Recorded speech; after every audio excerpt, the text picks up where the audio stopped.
Hey there, audience. Hit that like, share the show. We're about to get started. We're up on Substack. I think it's finally live. And now we'll be up on Instagram in another minute.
We are up and running on everything,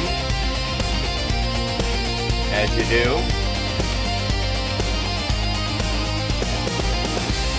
Now I have to add one thing.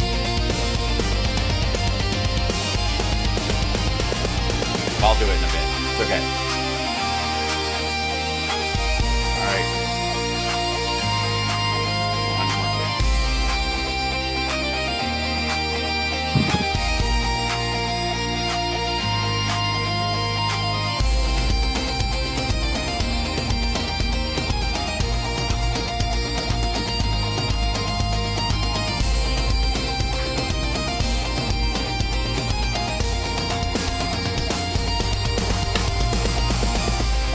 Okay, here we go, everybody. Welcome to the show. It's Hal Sparks Motang Monday. It's the morning show where we get to get a little more philosophical about things than in the afternoon show when I'm just responding to the insanity that we are constantly seeing from the current unpleasantness. I think is how the CIA calls it. You know, they refer to as the current unpleasantness, no matter what that thing is. My first guest is David Clayton, and he was running for office just in the 5th District of North Carolina. Let me bring him in. Hey, David, welcome to the show. Thanks for being with me.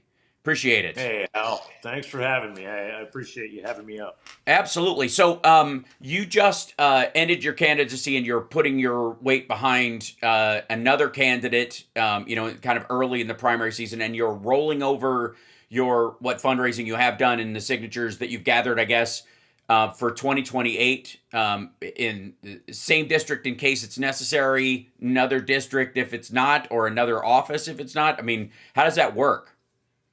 So because I was running as an unaffiliated independent, I had to collect 0.5% of the total registered voters within District 5 North Carolina just to get on the ballot. If you're a Democrat or Republican, you go through a primary, but because I wasn't attached to any major party, I had to collect enough signatures. The problem with that is a lot of the signatures I collected were not registered voters, as we've seen with, unfortunately, a lot of our elections. Not enough people turn out anymore, or their name previously purged by a Republican majority, Board of Elections, to kick them off of the voter rolls. So I lost a good chunk of signatures I collected to make my way towards that goal of that total 1.5% of the total population. I am rolling my candidacy into a 2028 campaign. I'm not giving up on this fight, but I'm also, standing strong in what I've always said, that if elected, I would never be a politician. I would always be a representative, because that's the kind of government we have, right? We live in a system where on both sides of the aisle, people, especially the Democrat establishment, people like Chuck Schumer won't get out of the way, or Hakeem Jeffries won't get out of the way and make room for other younger generations to take leadership roles. They just, they don't want to give up the reins of power. So I'm not going to be selfish and just say, hey, I've got this populist movement behind me, so write in my vote when I know realistically that that wouldn't be able to garner enough votes to dethrone the Mm-hmm. 82-year-old Virginia Fox, who hasn't done anything in her 20 plus years of tenure. So I'm going to put my full support behind a very bright, very sharp Gen Z young man by the name of Kaya Creekmore. He's facing a competition in his primary against the person that ran last election, 2024, by the name of Chuck Hubbard. And Chuck Hubbard's a nice guy, Mm-hmm. but I can't get behind him because his platform doesn't have any actual solutions. The core tendency of his platform is essentially, I'm a Dem. If that's enough for you, vote for me. And Mm-hmm. because of that, he lost to Virginia Fox in 2024 by 20 plus points, almost 75,000 votes. So I'm going to you back so Ty Creek okay. in his primary. Yeah, I want to break down how that works out in your district. And that you've got Virginia Fox, who's again winning by 20 points in a very Trumpy district. So no matter who it is, definition wise, they're going to be ice skating uphill. If you're an independent, even, you're probably going to take as much flack, ironically, as a Democrat would from the current kind of MAGA state of voting, this kind of circle the wagons idea. Now, I have a very distinctly different attitude towards Democratic leadership and stuff than is kind of the prevailing Twitterati version of it, which is that until we have 60 votes in the Senate, until we have 62% of the House, any criticisms of Democratic leadership, for example, in just simply functioning is a circular firing squad and is not actually going to amount to anything. That's why primary challenges in blue areas are, I think, a waste of time and money. That if you're trying to make a district bluer than it already is, the vote is already there. And by and large, Democrats, if you look at the discharge petition for the Epstein files, if you look at the Infrastructure Act that Biden was able to pass, if you look at the Chips and Science Act, the rescue package, all those things, Democrats are working together, regardless of what, any and kind of civil rights and yeah, all those different things. right, exactly. So Now here's my pushback to you, Howard. I'm sorry sure, to interrupt, not at all. but how good are all those things? Like Nancy Pelosi in her career did a great deal, many of accomplishments under her leadership. How many of those have been just overturned with the flick of a pen by this administration? So I Well, understand your point, and I I would say understand the very few. pushback. I would I'm say, not trying to yeah, no, I I'm not understand. trying to start infighting on the Dem side. Sure. What I am trying to say is that we've had this cycle where Democrat establishment has been in power, and they haven't made room for younger progressive voices and policies and movements. They've kind of towed the line. So I understand your argument of why are we Hmm. fighting blue within blue? And in my district, it's gerrymandered red. It's as Yeah, ruby red as it gets. right. And the only thing that would push over a Dem candidate to be able to actually dethrone a 10-term incumbent like Virginia Fox, who has literally done nothing, not only for the country, but for the state. She is the Yeah. House Rules Chairwoman. She blocked the release of the Epstein vote. I mean, she's literally done nothing for her own MAGA base. But this administration and the cyclical effect of midterms and the blue populists coming in and changing over seats is beneficial to the Dem party, but also they got to get out of their own damn way. If you really want to inspire unaffiliated voters to come out, which Hmm. we're seeing an unprecedented level of unaffiliated voters across our country. And traditionally, independent and unaffiliated have leaned more right wing. But with the cyclical effect In of your a district, you mean? detrimental across the nation, but yes, in not just my district, but my state, nationwide, we're just about even of Republican and Democrats tying their totals with the total amount of unaffiliated independent registered voters. In my state, it's 2.6 million unaffiliated voters versus 2.2 million Democrats and like 2. I think it's like 1.7 or something like that Republicans. There's actually more Hmm. Democrat voters in my state, but the point is there's more unaffiliated than any. Right. And if the Democrats, the establishment of the Democrats, don't get out of their own power struggle way and actually make room and listen to the people on what the people want, they don't want any more, they don't want any acceptance of foreign funding. It's not just AIPAC, it's the Christian Israeli PAC. It's all of these different PACs Mm-hmm. that are foreign funded. And I actually had a stance that said, get around the being, labeled as anti-Semitic when you're not, just because you oppose AIPAC or oppose another nation that just happens to be Israel, and put forth proposed legislation that says ban all foreign-funded organization political contributions. Because what they're doing to get around on this stuff is they're saying, well, we've got home-based American, Mm-hmm. committees that we're American, so we're not foreign, but they're receiving their funding from foreign sources. And this isn't just Israel. This is Hungary. This is Russia. This is all over the Right, right. damn place. Yeah. So anyway, I'm getting off topic here, but my point is that the Dem establishment, they seem to think that the only way they're going to maintain power is by not taking a hard stand against the money system. And the money system has completely just obfuscated their central tenet of their oath to uphold the Constitution and to serve the people. Okay, so Where all right, well, they're real only quick. saying that, No, well, I can only win if I have enough money coming in. yeah, no, I hear that. It's completely just convoluted the entire system. Understood. So I would argue that in a district like yours, the sway of voters is more topical than it is financial.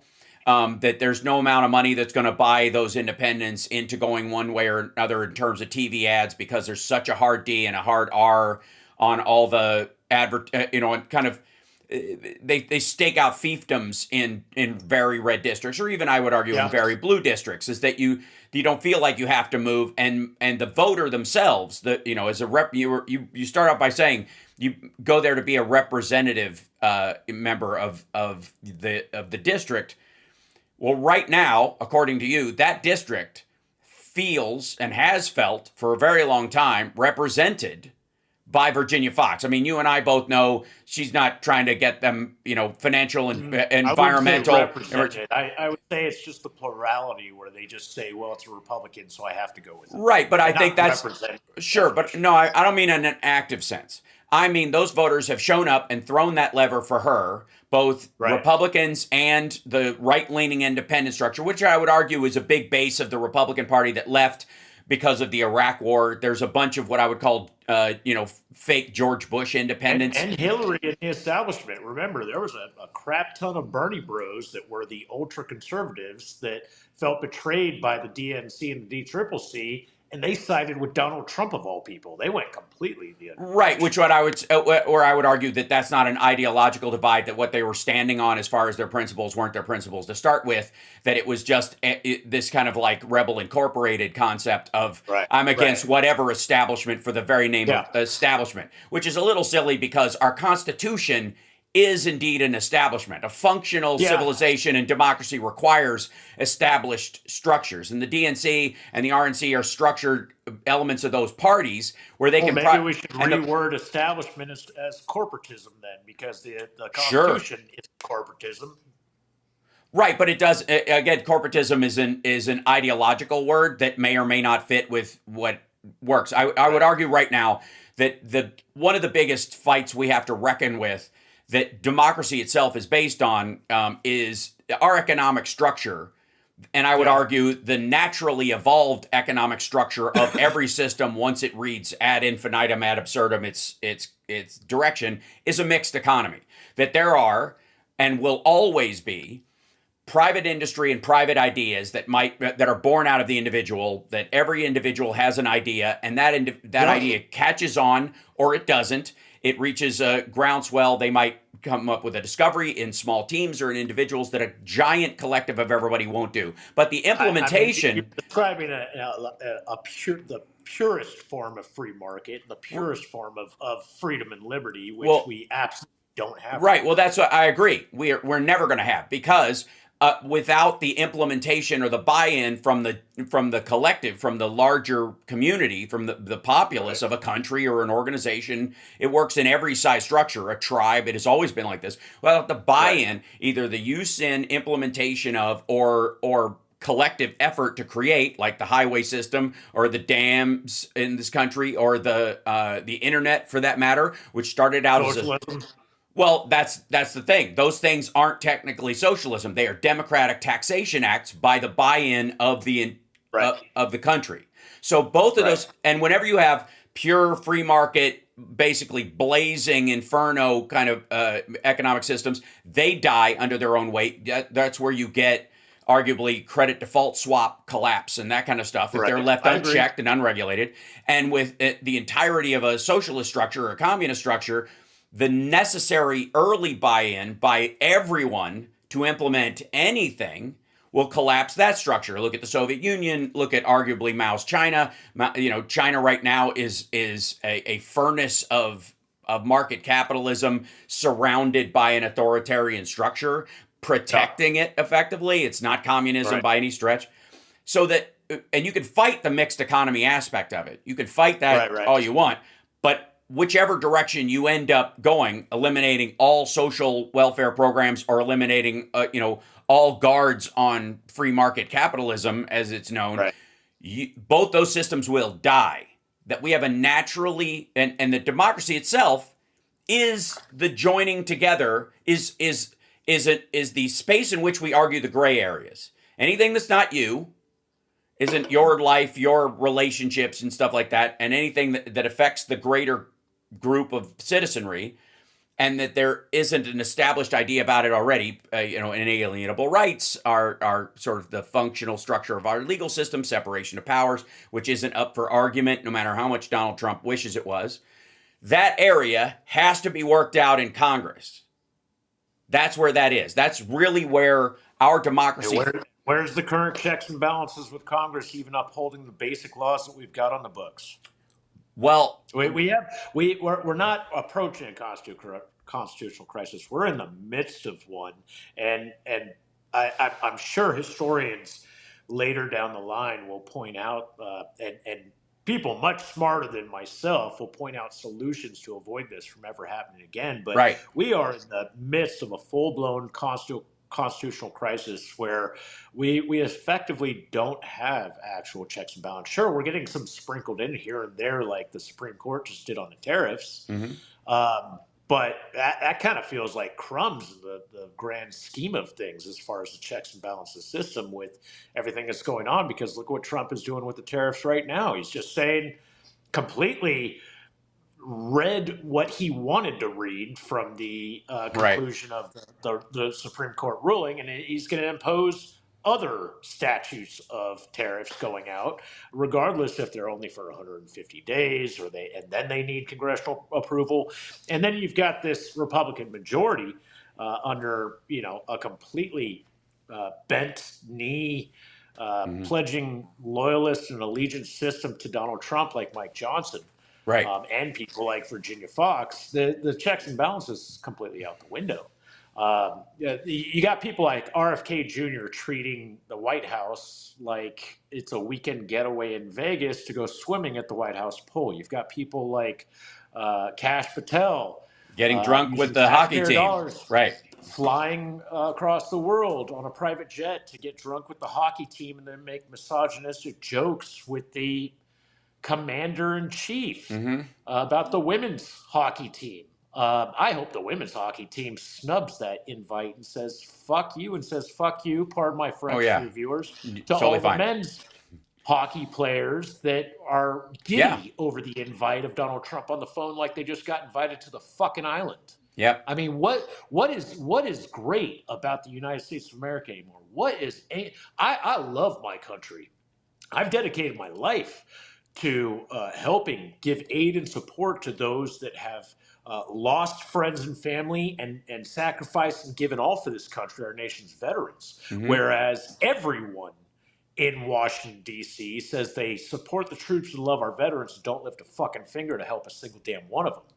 I literally drove 2 years on the road through heat waves and sandstorms and blizzards all across the country. I've seen the sunset from all four corners of our nation, helping homeless veterans that were cold, hungry, and frozen.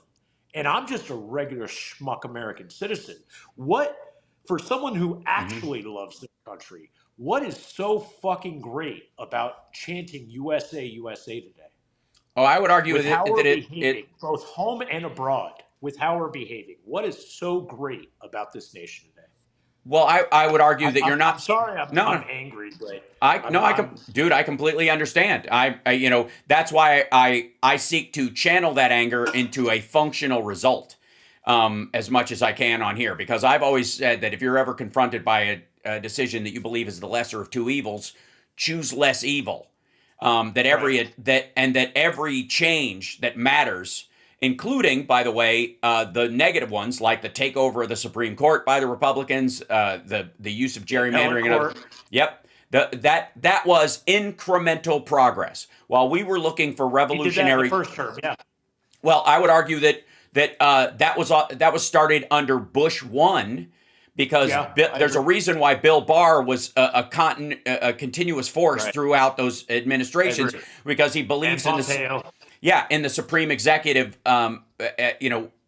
concept of the presidency, where the president is the decider, which is where Bush said that out loud.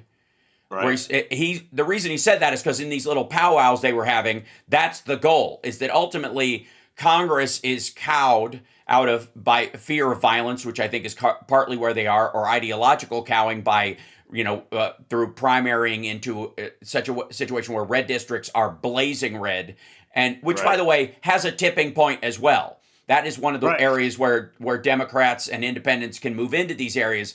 But I'm telling you, they're not going to do it by being bluer than AOC in a district that No, no, Virginia no. Fox is in. I know, and I'm not advocating for, the. I Mm-hmm. hate the word centrist because centrist to me comes across as more apathetic and just going with the system, just throwing up your hands and saying it is the way it is. I do believe I'm so sick and tired of the spectrum. To be honest with you, how Sure, about sure. it has to be one way or the other. And if you're blue, you're as far left and wearing a freaking communist star on your hat. And if you're red, you're all the way far MAGA and you're a Christian nationalist. And Right. you know, you're making excuses for like Jesse Waters and those scumbags, Greg Gutfeld on Fox Yeah. News, making excuses for Epstein. Yep. Who in the hell? Like, I swear, I'm sorry. I hope Greg Gutfeld sees this. If I ever see you on the street within 50 feet of a child after calling Jeffrey Epstein a sex rabbi, Yeah. I'm going to be a good Samaritan, protect that child, and knock you the fuck out. Yeah, it's a hard one. Yeah, Um, yeah. So I all right, again, I would say that the extremity anyway, of it, I'm off topic, but it's my point okay. is We, that we do need.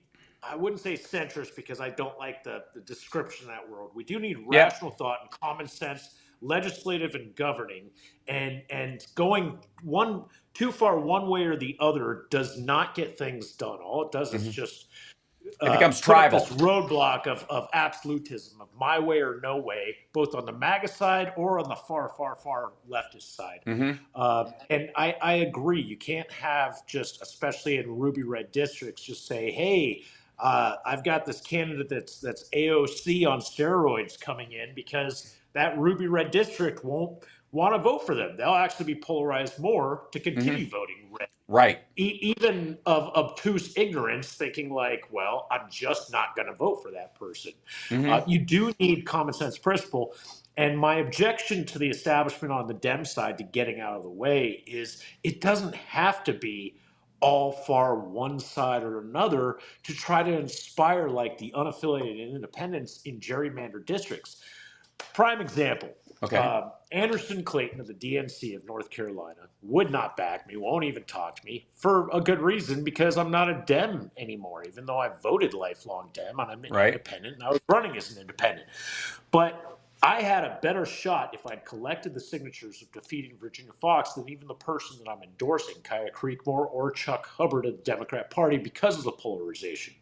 But they would rather support a losing ticket then think outside of the box and say, well, maybe this guy's got something to say. Maybe he's actually getting these unaffiliated and these Republican voters that feel like Virginia Fox hasn't done anything for him. Right. Maybe he's throwing up an option that isn't blue or red, no matter who.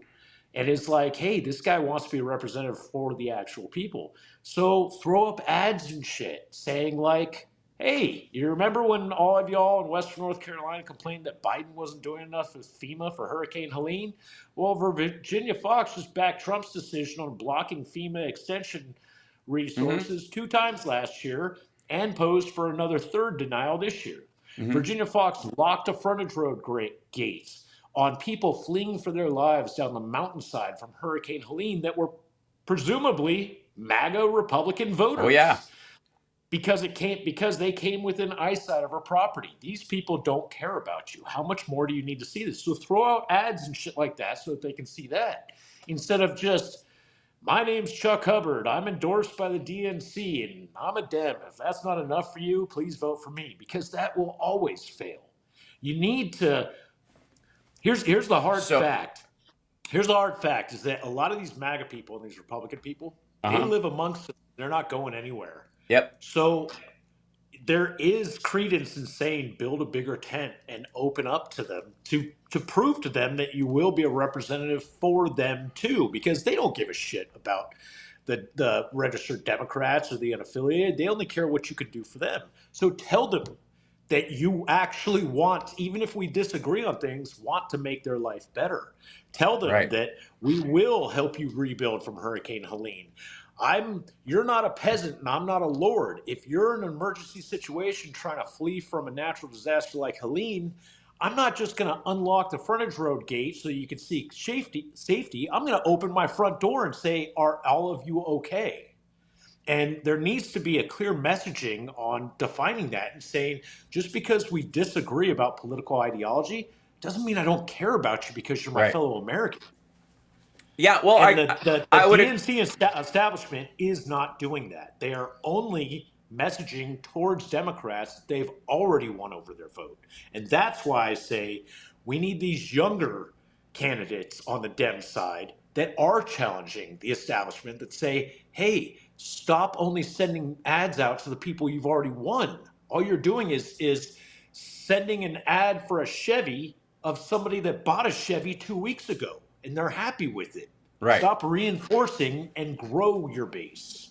Well, I agree, but again, in the current atmosphere, you tend to have because you're, as you pointed out, there's a lot of what I would call the crust thinking it's the pizza these days, in the extremes of both parties and all around in the sort of overlap that you find between the far right and the far left a lot of times ideologically, that the centrist label that everybody's talking about is actually the function of our democracy. Is that reaching across? I mean, it's become a pejorative, but only because the crust thinks it's the pizza. That it's become derogative, that you're not allowed to reach out. You're not allowed to see the point. I believe personally there are no partisan issues. There are only partisan solutions. And in some cases, often, I would argue, there isn't a partisan solution. There's only the one that gravity brings you. FEMA was created, no matter what Democrats or Republicans think about it, it was a natural order of things that we were going to need a federal emergency management agency because they happen regularly. They happen in an imbalanced way to different states. Increasing. Exactly. And so you need this system and you need it run well. So who you elect to be in charge matters. That the things that and I think one of the biggest, albatrosses around the Democratic Party's neck is that they don't crow loud enough about things Democrats have created. From Social Security to FEMA to SNAP to all these social programs that I would argue. Wasn't Social Security Nixon? No. I could have sworn no. Nixon did something. It was either Medicare or yes, Medicare. Yeah, Medicare. Yes, but I'm sorry. I was just. No, I'm with you. But the designed by Democrats and signed by him because of a necessity. Yeah. Because, like I would say, the necessity of something like Medicare or Medicaid existing is insurmountable as a reality for either party or any independent, for that matter. You look at a populace of 340 million people with the diversity of both economic strata, environmental circumstances, city life versus rural life. You're going to need a system that is pervasive throughout the land, that needs to be managed and needs funding that is imbalanced. You are, California, Illinois, New York, pay for the red states right now. They are Yeah. the red state social structure is held up by the blue states. And if it wasn't, there wasn't this giant buy-in from Democratic voters that it matters even if you didn't vote my way, that we don't want you to die. I'd rather argue with a living person than laugh at the grave of a dead idiot. That policy by Democrats for decades has been the only thing underpinning the social structure of the country. Period. If Republicans had their own way, they would have eliminated these things, and our population would have dropped by a third because of death and people freezing And the majority of those losses would be Republicans within Republican exactly states. Right, because that is an unsustainable system. And That's what I'm saying. The only establishment type Dem that is actually calling that out and saying that loudly, who I'm not even the biggest fan of him. If he wins the primary and presidential election, I'll back him because it truly is the definition of lesser of two evils at that point. Because this Trump and this Trump regime is just as far evil as it possibly could get. But Gavin Newsom, I'm not the biggest fan of him, and I'm a little biased only because my predisposition of him that his ex-wife is Kimberly Guilfoyle. Yeah, that was just I know that sounds so sophomoric and immature of me to hold a But doesn't he get credit for getting out early? I think she divorced him. Well, because regardless, it doesn't even matter. It's such a full disclosure. Let me tell you something. Serious bias. Exactly. Let me tell you. I marched when he was mayor of San Francisco. I marched with him for marriage equality when I was on Queer as Folk. At the time after that, my character on that show was the first, in the first legal gay marriage on American television. Like that, we were not only, political in our, in what we hoped the show would lead to, but in the statement. You guys were trailblazers. Yeah, and it was important. And as part of that, I went and was part of this march from Harvey Milk Square to the Supreme Court building in San Francisco. And he was front of the line, period. Even when, and I think Kimberly was still his wife at that time. Big props to him for that. And I would argue California has had multiple Republican governors. It's because it's a good analogy for your district and others like it. California has had multiple Republican governors and oftentimes snaps Republican if a Democrat is seen as unpopular or gets out over their skis too far with the programs that they're trying to implement. And so much so that we had, Schwarzenegger, like it was that sort of absurd. And and remember, even Gavin wasn't that popular when they put forth that recall thing, and he still won. Yep. So I would argue that is the nature of our representative government. That's the reality that we operate in. Not, there is no I think gerrymandering is tipping the scales on that a little bit. Because I don't know if you know this. I'm in North Carolina now, but I was born and raised in Thousand Oaks in Southern California, in Ventura County. So I'm very familiar with all the switching back and forth in California. And there's still areas that have congressional seats. Like, I don't think she's a congresswoman anymore. I know she was running for Senate, but Katie Porter, her district was exceptionally red. And she still managed to hold on to that. So, but at the same time, if you recall when Cenk Uygur definitely does tip the scales there, and that's the whole point of gerrymandering is to get away. A populace here in North Carolina was what's his name? He's my attorney general now, and I can't even think of his name. He blew up on TikTok and Instagram and all that. Really nice guy, well-spoken, very smart. But because of gerrymandering, he had no choice but to then run for attorney general, just because it was impossible. Regardless how people were feeling. And I think it's Antelope Valley in north of the valley. If you know Sherman Oaks and all this stuff, the Antelope Valley seat was open. Cenk Uygur ran to the left of the Democratic establishment candidate that was there. Remember, spent $1 million on the race, more than anybody else. Got 5% of the vote, and spent his entire time attacking the other Democrat. And now it's a red seat. Yeah, no, I know. I believe me. I'm no fan of Cenk, Hmm. and even Anna has Yeah. gone kind of off the rails lately. I don't know. Everyone changes over time, but Well, yeah, there's maturity, and then that's the thing. there's chasing you money. can't just But attack yeah, you I can't just agree. attack one party Hmm. and expect to affect change. You got to attack the players within the party straight up. It's not the Democrat Party as a founding establishment on the blue spectrum. It's not the Republican Party as a founding establishment on the red spectrum. It's the people within it that have I, co-opted it, corrupted it. And when I say establishment, that's exactly who I mean.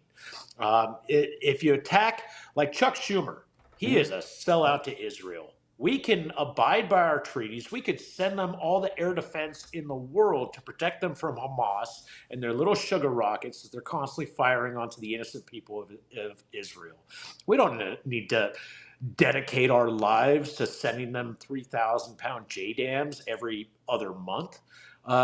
You know what? We have treaties, we have ally treaties to protect our allies. We can abide by those without sending them uh, our unfledging fealty like we're in some John Wick movie. And that's how it feels. And that's how it feels to a lot of Americans.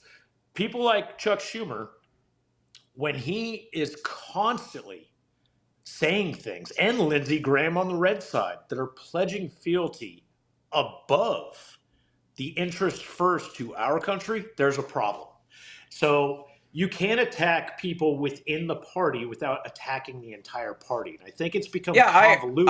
I agree. I would also argue that that you can attack the issue that you have with that particular person, but also even though he is the Senate minority leader, for example, with Chuck Schumer, Right. he does represent a district, and his Right. district specifically is an area that would demand that to some degree. And again, this is an act of representative. He's got to get reelected like everybody else. His job isn't necessarily guaranteed either, and that is the sway of those voters, not just the money of getting him No, reelected, I get it. but the I get sway it. of the voters in the actual district. That Senate voters, people voting for their senators in New York, there's a weight enough where that is a necessary fealty, as it were, and that no amount of APAC dollars or lack thereof would change that fact in a New York Senate race. It might buy him some ads he wouldn't have otherwise, but on a marginal level compared to the money that is spent in a Senate Uh, race in New I, York. I think we have I mean, normalized. I'm with you on all I think foreign we've spending. normalized All priority of incoming contributions to the power of one's vote. I think we've completely missed the mark on our democratic republic on that. Where if say you've got 99% of his district is supporting Israel and wants all the bombs in the world to be sent to Israel for them to do whatever they want. Uh, I mean, Mhm. first of all, that's a local issue as far as his district populace, and if he holds a position of a leader, whether it's minority or minority right now, obviously because of the amount Yeah, of seats, um, you're making decisions on a national stage as opposed to your agreed. local district. No, And I really think there needs to be but I rules, here's laws on the I books that separates those two. yeah, no, I think your point about no foreign funding is a great one, and the question that will have to be worked out is how much is allowed. So let's say the Red Cross Mhm. is funding candidates because they're better for the mission Natural statement of the disaster. Red Cross, right? Right. But the Red Cross receives funds internationally as well. From the Red Crescent Society, Yeah, from anybody. which is foreign. I mean, it could a single Russian oligarch could dump $1 million into their coffers. They're not going to give it up because it's live saves, but that would eliminate their ability to give money to But candidates in the United States. you just highlighted the Right? problem with this foreign funding and Yeah. being able to launch stuff in. We can't we can't have a gray zone here where we say, well, it's the Red Cross. They want to help Right. us, I know. That's what I'm saying. fund. It would. That's what I'm saying. That's Just my because test of the idea. getting stuff from the Red Crescent Society across the pond, that we shouldn't. It's the Red Cross still. We should be okay with it. No, any foreign funding for NRA, prime example. Yeah. One of the most American institutions that is actively involved in our politics gets a majority Of its of funding their from Russia. funding from Right. Hungary and Russia. Yeah. So guess what? I don't care if you're rooted in American domestic soil. You Agreed. are banned from contributing to any politician. And APAC, prime example of this and how corrupted this political contributions has become. APAC traditionally never contributed to politicians. They only lobbied for things within incumbents and within our Sure. legislative, for things like our treaties with them, and like, well, hey, we need this much money, we need this aid package, we want to expand our outreach across the Middle East, so we need some commissaries and we need some funding for this. Right. It was only lobbying for issues and policy. They never donated to politicians, and then they learned real quick, just like the NRA has and every other organization has, that hey, we can literally buy these lawmakers. So we're going to start doing that. And no one stopped them because the majority of lawmakers were like, well, there was oh, also yeah, a this is gonna shift. make my reelection so much easier. Right. Well, there's also a shift in the law in terms of gifts by lobbyists. That started getting ratcheted down early 2000s, especially, and as that continued, because of our pushback against, say, Halliburton's like its contracts and stuff, so that shifted United what Defense, they could do. Lockheed, all of them, yeah. So if they're going to get money, they wouldn't just take them to baseball games or free trips to Israel or free trips to overseas or whatever. You had to do it some other way, and that ended up being campaign funds through these NGO cutouts. It just moved the money. We got to put the kibosh on it. We got to stop them So all. here, if so your organization it gets $1 in foreign funding, you're banned from donating to politicians. Yeah, Period. well, then and again, There how needs do to be transparency of where all this how do money you is get? coming from. I agree, but how do you get this passed? Because the Republicans are never going to vote, not ever. Oh, no, neither will the Democrats. Well, I would argue that they would, because I think the Citizens United bill through the Democrats was making good headway until we lost the House, and everything died. Everything. And by the way, the couple of ones that were put forward during Pelosi, for example, for these kind of changes, died. Remember, it was Mitch McConnell being the Grim Reaper for all the bills that were coming out of the House. So the question is, how do you get into that center and get everybody on board with this idea? It's a populist movement, and I hate populism because traditionally populism is more detrimental to the governance of a country than like we saw with Trump and his populist movement.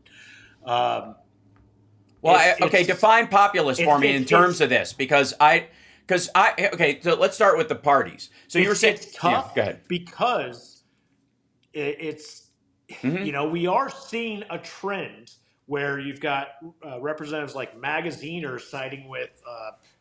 I actually really respect Representative Magaziner. I've got no respect for Chip Roy on the Republican side, but you've got them coming together in a bipartisan way, introducing, which I call breadcrumb bills, throwing out a breadcrumb to the general public to get them to ease off the topic on stock buy banning for members of Congress. Press releases. And I think they put that out there because just like my proposed banning foreign funded organizations, they know that it will never pass, because the ones that are in charge of policing the laws of the corruption or preventing the corruption are the ones benefiting from it.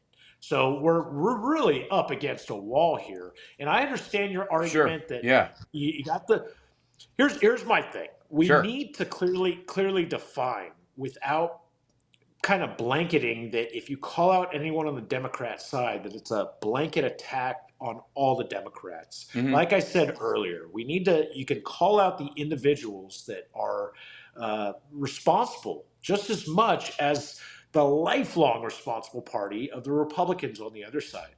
You can't just say Republicans are evil and vile and corrupt and doing all this, and they always have, without pointing out that there are, in fact, people on the Democrat side that are benefiting from the same things that the Republicans are. And that's not a broad sweeping attack on all of the Democrats. Right. But Nancy Pelosi, the lifetime of her leadership was against stock bans, was against even discussing um, um, politicians profiting off of stocks and or political action committee election campaign contributions because she was benefiting from it. Chuck Schumer is the exact same way. Now, look, here's the thing, Hal. I understand where you're going with this. I completely get the irony on this because I stand with you against someone like Cenk Unger. Yeah. Because that movement and his messaging and action is more detrimental in the long run. So it is kind of a sticky wicket. Yep. Have you on what do you do then? Because the worst case scenario we're experiencing right now, the best case scenario is just like, well, are we okay with that? Because I honestly feel like the best case scenario of just turning a blind eye to what the Dem leadership establishment.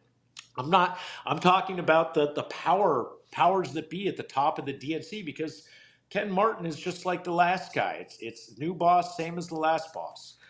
So real this quick, is the sticky widget because I do understand that fighting back against them is like, well, shit, we're just going to end up with someone worse than Donald Trump. you can argue that was the direct result of the Bernie bro fight because in reality, because Bernie ran as a Democrat both times, which he effectively, if you want to use the sort of parlance of the money funding thing, he chose them as he used them as a PAC. He used the Democratic Party as a PAC. And if he'd taken money from a PAC that like APAC or the NRA or something in the same way, he would have disqualified as the hypocrite. Exactly. And in the same way, part of what the reality is that Bernie has been, for all practical purposes, a Democrat his entire career. He was to the right of Hillary on guns. He changed his position on guns because Vermont is a very gun-friendly state, or he would have never gotten elected. None of us would have known Bernie Sanders as a senator. I don't think he would have ever gotten elected with the B next to his name in Vermont. And I think that's why he went I. And absolutely. Kind of strategy for that's right. Ruby to Red District. That's right. But nationwide, he needed a structure, an establishment for funding and outreach and signatures because it's a big job. So ultimately, what did he do? He folded into the Democratic Party and then left immediately afterwards when he didn't win and did the exact same thing. And there, you can understand the reasoning of people in the Democratic quote unquote establishment to circle the wagons around people who are actually contributing long term to where the party wants to go, ultimately finding some way to universal health care, ultimately making sure that the social safety net is structured. Public schools. Get universal health care under the Democrat establishment, though? I don't. Well, here's the thing. It won't be under the establishment of the Democratic Party. You'll have to convince all the voters, and that takes time. And you're going to do it in stages. The only reason that England has the NIH is because their entire society had been leveled by the Germans, and they had to rebuild it from scratch. And there wasn't a working hospital in the whole fucking country. So they had to. What about Norway? What about Sweden? Well, they picked up on that afterwards. Denmark. They're also not democracies. They're monarchies. And so the establishment can by parliament. Right. But that can be overridden in those particular royals in those systems by a signature. They are they're what they're trying to make. You can argue that the Trump administration is run on a royalism concept, that ultimately they control everything. Royalism, because a lot of these countries now have updated constitutions within their parliament. Sure, but that will not, like King Charles doesn't have the power to override a vote by the parliament. No. But I completely agree. But what I'm saying when these things were established, those powers were a lot more stronger, and they arguably they were absolute monarchs back then. Yes, they're not anymore. They're more and if you try an actual democratic republic than we are today. Well, here's the thing: if they didn't have the NIH in England right now, looking at the electorate there with Brexit and all the other stuff that has happened, they would have as difficult a time establishing the NIH today as we would establishing universal health care in the United States. The voter base, the ideology there, they take it, even having it, they have taken it for granted. There's a big movement in the Tories. I disagree. Yeah. I disagree. Okay. I mean, I get your point, but and I understand the almost seemingly impossible task of forming such a large infrastructure like that out of nothing. When it's destroyed, it's obviously a much easier thing. The Yeah, problem that well, you we're miss having it. with here is that we've got this huge corporatist capitalistic infrastructure that has so many webs, that it's a microeconomy, just or macroeconomy at this point under Yeah, its own, that you can't, sure. it's not a light switch, you can't just turn it off and say, hey, universal health care for all. But because of that is my point, falling back on, would the Democrat establishment absolutely side for universal health care for all? Because just like they're funding from all the other organizations that the Republicans, I'm not specifically pointing out the Democrats, but the Hmm. Republicans have always taken advantage of and Right. been corrupted by. But there's Almost so all the much right. overwhelming money from every aspect of our society flowing into these politicians at this point, I agree, including but also, the healthcare but system, again, this boils down to votes. insurance. I don't vote based on the number of ads I've seen, and I don't take for granted that my fellow Americans are equally hypnotized. And I do think that there is a variance in voter belief systems that's out there that has to be spoken to. And when you're talking about Yeah, populism, I agree. that outreach to them requires language that is uncomfortable to the extremes on either party. If you're a MAGA that tries to speak reasonably about SNAP benefits during the shutdown, all of a sudden you're a rhino. If you're a Democrat who is recognizing that if the business is failing your district, there go the jobs, there go the tax base that keeps the schools afloat, and you're not going to be able to pass Department of Education funding that will guarantee and shore up schools across the country, because quite frankly, 7 red states are hostile to the concept of public schools in its entirety. That's what the charter school has been. They want to go back to a private school system and have everybody homeschool. So the reality all, is all that is money laundering to those at the top within the charter school system to give back to pay off the Republicans. And it's right. So the our two country parties has been where so saturated in well, corruption. It's crazy. At every David, aspect. I appreciate this conversation, and I'm so glad that we're actually having it. And I have another guest coming on in about 5 minutes, but I want to, in the last couple minutes we have together, address that. To me, the core of the parties does exist, and I'll put it this way: the Democrats believe in, at root of almost everything else, one person, one vote. That every citizen over the age of 18 has the right to vote. That's what a democracy is. You get to make your own choice, whether I like your choice or not, right? So the Democratic Party is based at its root, and always must be, on that idea. Its core principle is based on freedom and liberty. Right. Yeah, I agree. The Republicans are based on what is effectively the electoral college concept, that we are a republic, and that the senior landowner and senior moneymakers in each of those regions should have more say over the vote than the rabble. And the reason we have House of Commons versus Lords and all that. exactly. So the reason we have shaken down into these two parties after the Whigs and the fucking Camel and Moose Party and whatever they've had through the years, the reason we have shaken down into these two parties as our central pillars of argument is because that is the current ongoing argument. And right now, what we have is it is more economically representative than human being representative, because of the nature of power on the planet, because of the nature of resource acquisition and violence on the planet that is at our face. So there are a bunch of people that think we should have, Texas should basically be a walled community, and everybody inside of it should pay attention to the smartest, richest amongst them. That's the belief system of Elon Musk and a bunch of the technocrats. And then there are Democrats who believe that everybody should be allowed to vote. It is your inherent right, and if we make a mistake, we make it together.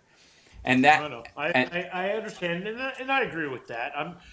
I agree with that. I 100% agree with that. I'm just saying that there's those within that structure that are kind of, hiding within that to stay in power, to stay. the deep state. They're the DNCA has its own deep state. I hate that because of Donald Trump, but it's true. Right. Donald Trump. The thing is, though, that Donald Trump is part of it. He's especially with this whole Epstein crap. Oh yeah. It's just it's so out of control right now. Yeah, I agree. I completely agree with what you're saying about the fundamental core principles of the Democratic Party versus the Republican Party. Absolutely. We ran into in 2020.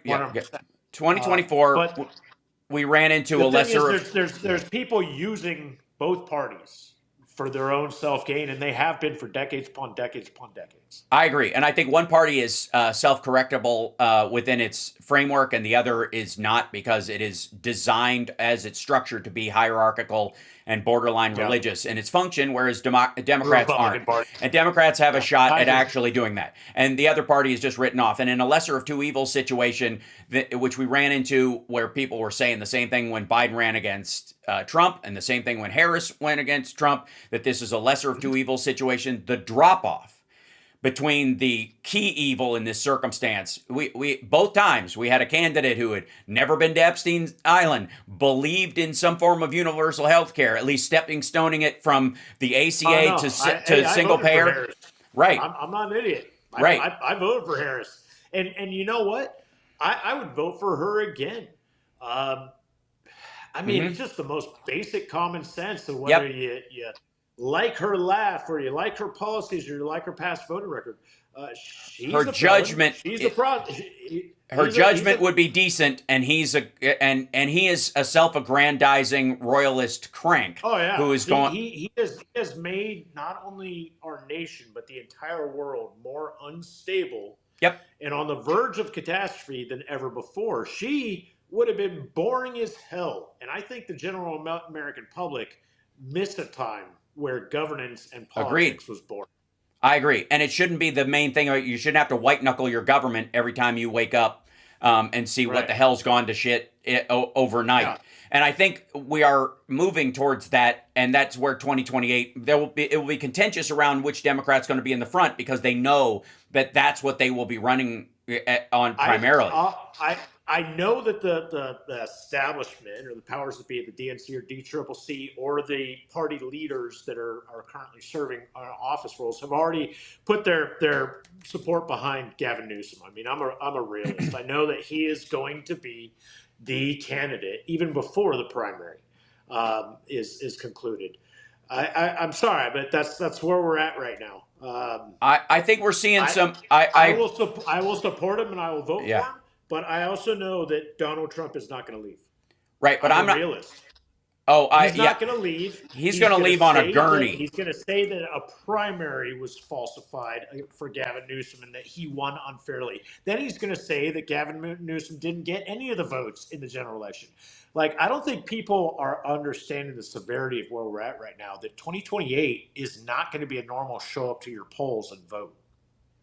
I agree. And there's going to be a bigger push towards like third candidates and other spoilers from the Republican side, as far as paying people to run and that kind of stuff, and supporting that more than anything. They've always done. I'm saying that Donald Trump is going to put forth some military action to shut it all down and stay in the White House. I honestly think JD Vance. Like conspiracy theory crap, but I hear you, but I will say that I think JD Vance is going to have to do that, because I don't think he survives his term legitimately. I don't think he from your physically. Lips to God's ears. Physically, from your lips to God's ears. I have Doc Adam on my show all the time. He works with geriatric patients who are facing dementia. And Donald Trump is just checking every box. They said Putin's as evil as Donald Trump, if not more evil, because Putin's actually a smart man unlike Donald Trump being told what to do by smart, evil people behind the scenes. He's learned, clever. I wouldn't call him smart, but yes. Putin's been rumored to have a blood disease forever, and he's still kicking and killing innocent people. Netanyahu is now rumored to have a blood disease, and he's been kicking forever. And for any of your viewers that hear me say anti-AIPAC or anti-Israel, and you're anti-Semitic, a historical fact I always fall back on. And I will always say, whether people agree with me on this or not, and I know I got to go because you got your next guest coming up, but is that Zionism is not Judaism. It just is, just as much as Christian nationalism is not being a follower of Christ. There is a difference. It's political, it's ideological, it's not philosophical or benevolent. Benevolent. Pardon me. I hear you. Rabin, the former prime minister, historical fact, of Israel, was a man of devout Jewish faith. I actually call him an actual Jewish follower as Hmm. opposed to Netanyahu, who doesn't live in it. And Rabin was assassinated by the Hmm. Zionist National Party. A lot of Hmm. people forget that fact. So why wasn't Rabin anti-Semitic? Just because I call out the Zionist propaganda, Sure. I'm against Hamas. I'm against terrorism, but I don't want to Well, see innocent women and children, including Israelis, harmed. yeah. It doesn't make me anti-Semitic. Not at So I all. just want to clear That by the way, clear the air on that one. 100%. that's been a clear statement of both my I show know the and white everybody that I. supremacists jump on the coattails of like, oh, Yeah. someone's against Israel or someone's against. I'm not against Israel. I'm against the Zionist national government. Right. I'm against Netanyahu. I'm not against Israel. And I hate the fact that white supremacists and neo Nazis are jumping all over the bandwagon like, yeah, stop Uh-huh. all the amount of times I delete the comment Jew used as Yeah. a Pejorative. negative in my comment Yep. off of my social medias. It's like, and Well, I have zero tolerance for any of that. I mean, X is basically, Stormfront, as a bulletin board from 1992 at this point. Anyways, I got to move on. Thank you, David, for being on, and it was a great conversation. I'm glad we're having it. I think the nice thing is you got unified goals, and everybody's got to hit it in their district in a different way because the electorate is different, and in a representative democracy, you have to speak to the people where they are if you want to eventually get them where you want them to go. And that's ultimately what leadership is. I mean, the shared goal we should all have, even if some of us disagree with each other on things, is we should all want the best, most peaceful life for each other. Yep. It's really not that complicated. I'm not a genius. I'm not benevolent or omnipotent. It should be the most basic core principle of being a human being. It's just Right. wish kindness, peace on your fellow man. Period. Mm-hmm. Agreed. Appreciate it, David. Thank you so much for joining me today. We'll talk to you again. Thanks for having me, Hal. Absolutely. Bye-bye. Yeah. So, chat room, let me bring in our dear friend Tara Devlin, who is waiting in the wings. And I'll pop her in here. And Yay. give me a second. Yeah, I hear you. I like getting popped in anywhere. That's nowadays. right. It's just nice to be wanted everywhere you go. We had a great conversation with David, and I appreciate where we're coming from. Let me bring you on screen so people know who I'm talking to. It's Tara Develin. Tara Busters is joining us right now. Hi there. So hi. Yes, I was listening. Yes, no, it was good. We covered a lot of stuff, which is great. And me and my issue with the lesser of two evils argument that's been around for a long time is that it has gotten us exactly where we are. And this you and I will address, I think, more the kind of current state of affairs, as opposed to sort of looking back. But this is an election year. This is a very crucial election year, if I might add. Yes. And what hangs in the balance is those checks and balances on Donald Trump. That literally, right. He will, Republicans will now pass anything he wants if they can do it with a simple majority and hand it to him to sign. Yes. Well, right. I was listening to the conversation. I was just wondering, did I mishear what he was saying, calling it the Democrat Party? Was I not? No, I don't think so. I think he was. I think it was either a slip of the tongue or whatever. Maybe? It wasn't one of those. Yeah, right. It wasn't one of those situations. Because I was like, that's always a tell. Okay, and it drives me up a wall. But he was saying Democrat politicians, Democrat.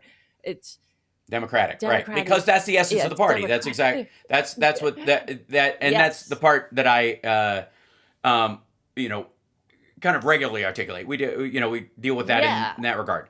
But in the process, go ahead. Right. No, but I was just going to say, because it's because that's what they all use. That's their lingo on right wing side. So it makes me wonder what kind of articles or media he's consuming too. I would think it'd be clear to the district. It can be a habitual language. You see that in a lot of southern states where people parrot that, because they also, and I would argue, in the same way that the Republicans try to make liberal a bad word, and then they've done the same thing with progressive, is that catches on for a time as a pejorative, and then people shrug it off. You know what I mean? Like they Yeah. move on from Yes. that, because you can even look at like people on the right referring to themselves now, quote, as classic liberals. Well, why are they doing that? Because MAGA is such a fucking embarrassment. And that, they're Right. trying to backtrack to, I'm really for what the whole country was about, which is, personal freedom and liberty and all that kind of stuff. And that's what a liberal Yeah. is, and we're like, that's what we used to be for. And then you guys turned it into a pejorative. So progressive popped up because largely that was like Star Trek liberal. We're trying to get to the Yes. point where we're at a zero, whatever, like a zero labor society like Star Trek, and where currency Right. is not necessary, but for the most personal of things, which it would still Right. exist on, right? So Mm-hmm. so I think people adapt to that kind of languaging. They do. I heard it actually. I was watching BBC and I heard them using Democrat Yeah, politician, right. Democrat Party. And I was like, what the hell? And it just goes to show you how much it's really just infiltrated the from what The started as a pejorative, as a deliberate pejorative from Lee Atwater, Yeah, telling the Republicans back then, don't call it Democratic Party because that sounds too nice and everybody loves democracy, but emphasize the Democrat yeah, Party. right. It's very, it's hard. It's rat. Yeah, It yeah. just, yeah, that's what they do. It's a tell. Well, Even Trump will say it on the State of the This is how they talk. It's irritating. It's yeah, infantile. I completely agree. I mean, capitalism, for example, is a pejorative exonym given to Right. market You're right. economies. It was not. Yes. It's not actually descriptive of how our economy works Mm-hmm. at all. It just Yep. isn't. It's Right. we and especially the American system, which would be a liberal market system, is the best way to look at our economic system here, which has a mixture Mm-hmm. of the state as an actor, the federal government as an actor, corporations as an actor, and individual consumers as an actor in it, and it all works together. That's why like macroeconomics is so complicated as a concept, and why you've had things like credit default swaps pop up is because the murkiness of how complicated it is has all these crevices, because it's not just Yeah. black and white. People who have, and people who have not, and that's that, and it's a war against them, whatever. This was a descriptive Yes. created by Marx, by socialists, to describe the market system. And Right. The bourgeois. Right. right, yes, exactly. That they were like, how do we take the system and define it as us against them, and then work it as such, because we're never going to gain any ground because it works too well. It's how things Right. naturally occur. And the problem is, and this is where I would call what I would call Sparksism, is that the natural order of things is a mixed economy. It is a combination of the state, everybody getting together and going, okay, there's some shit that's just too big for any individual to Yeah. do. An Like interstate, healthcare. yeah, Right. well, right. And provide for the general welfare, which is why that's in the Constitution, which I would argue is the underpinning for all social safety nets. And by the way, a conservative could argue that providing for the general welfare does not mean putting everybody on the dole, everybody on the tit, and just saying everybody will be happy with their scrap of whatever Mm-hmm. we all take in collectively. That might be detrimental to us as a country over time, indeed, as it was to the Soviet Union, as it was to China, and continues to be in a bunch of other countries. So it's the mixture of it. And that's where I would argue that what a lot of Mm-hmm. people call socialism in our system is really just democratic taxation. We have decided Yeah. that some things can only be handled by us pooling our funds together and arguing, Right. agreeing, legislating, writing contracts to go, okay, yeah, it'll be done, and it'll be done in this way and with these standards because this is our ethical constitutional standard, right? That's the value of it. So that's Mm-hmm. democratic taxation, not socialism, that gives you fire departments, police departments, roads, all that kind of stuff. And that our system is permanently mixed. And no matter who tries to fuck with that, if communists try to make it wholly communist, it would collapse under its own weight. If free market economists wanted to make it without any tethers whatsoever, it would eat itself in a matter of days, like the crypto failures we've seen lately. It's a great Mm-hmm. example of Yep. the Wild West aspect of it. And so society requires democracy, ultimately. It requires everybody's buy-in. Yep. Yep. That's true, but it's a natural state of I think humans are just like nature. They're not Yeah. hierarchical. They're democratic. As you could see the flocks of birds. I mean, Hmm. Tom Hartman talks about it all the time. How they're voting on which way they go. It's not like the one in the front turns and goes in a certain direction. And I'm sure you've seen that video. There's a video of ducks who Yeah. reject the snow or something. They come out, but they all come out. They're like quack quack quack quack quack, and then Right. they all one by one start turning around, and then they're like, "All right, we're going back in."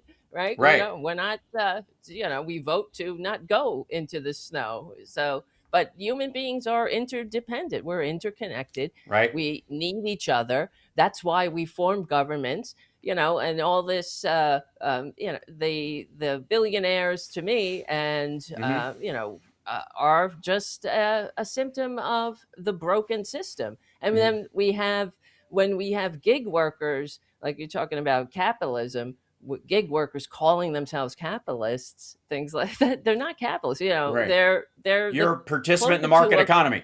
And by the yeah. way, You're a neither are proletariat. Yeah. Elon Musk isn't a capitalist either. If Tesla sales drop off and nobody wants an Optimus robot, and the federal Yeah. government cancels his contracts because he has both. Right. Literally, Oh X. God. Yep. All of X is a mixed economy. It is kept Yep. largely in That's so place by true. government contracts, and then it is secondarily supported by a buy-in from the public, either in stock buys or in the buying of a Tesla or something like that. So it's literally exactly that. Yep. He is not a capitalist. It's It's so Sparksism true. writ large, and you can't separate the two.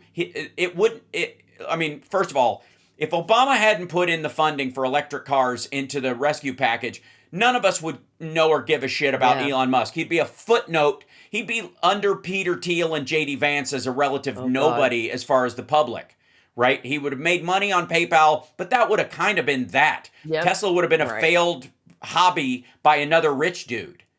But because the Right. federal government said, we're going to support you with subsidies during this starting period because we think it has value, we as the public, elected Barack Obama because one of the reasons Right. was to basically right the storm after the economic collapse, but also for his environmental policies and for his healthcare policies, as much as those things could possibly get through. And part of that was guaranteeing that electric cars got a foothold against the Yep. fossil fuel industry. And so without that, we're not even talking. There's no Twitter buy from Musk. There's no SpaceX. None of it.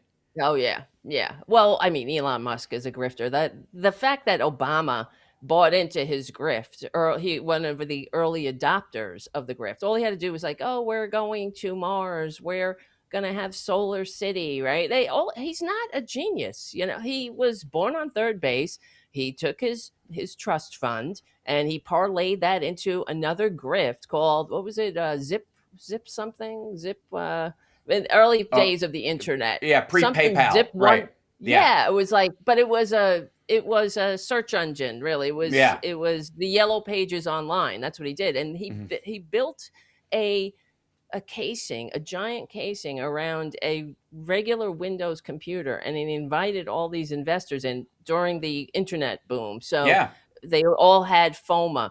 They were going to miss out on the next great thing. And it was like Zip 101 or something. Somebody on the yeah, chat will remember. right. And they threw money at him Yes, for this yellow pages online, which was already happening, called Google. yes. And he Zip he 2. took Zip 2. Right, there you go. And it's that forgettable, but that's how he made his money. Then they found out when he got into that, when the billionaires or the millionaires at the time funded Zip 2, and they couldn't get rid of him fast enough, because the minute they started working with him, they saw, well, he's a scam artist. He doesn't really Yeah. know what the hell he's doing. He's not a coder. He's not a Well, genius. the same thing So happened with Bill Gates.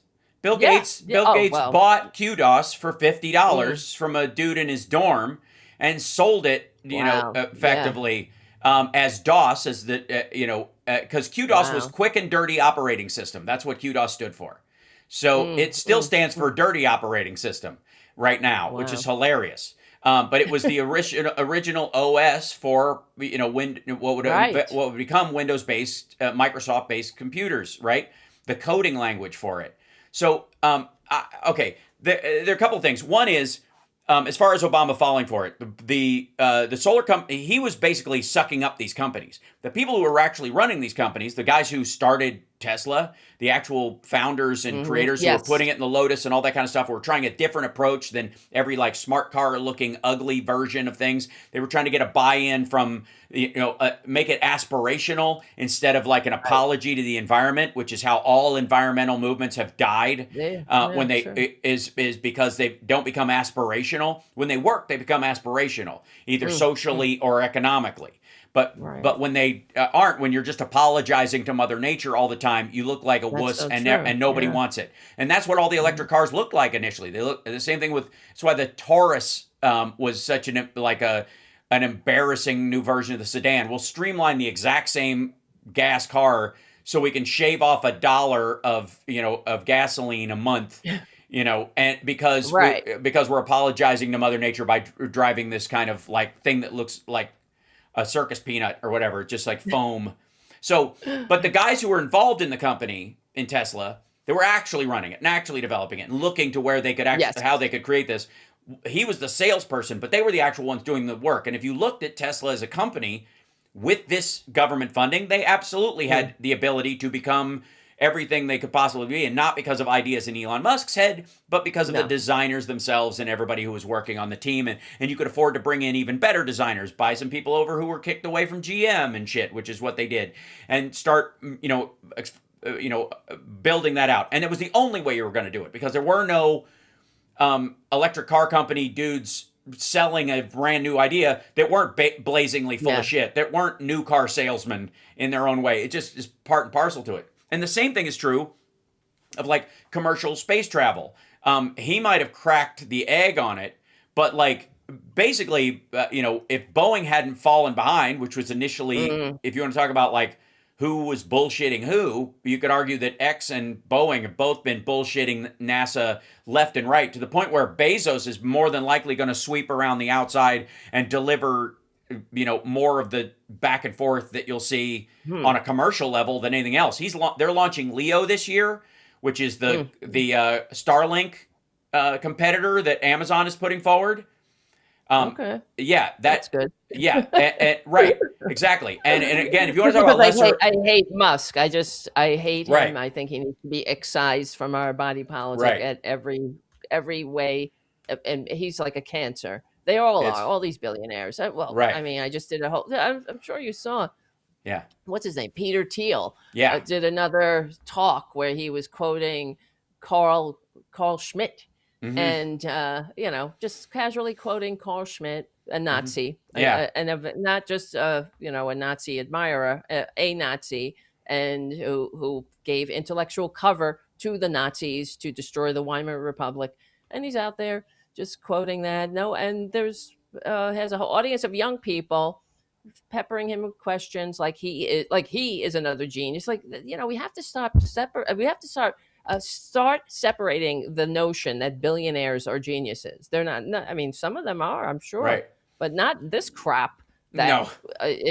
not at all. Well, Not the at all. irony, especially during the sort of AI revolution that we're in, is that in very short order, or in the last year, even the smart ones are dumber than their creation, and don't know how it actually works. Wow.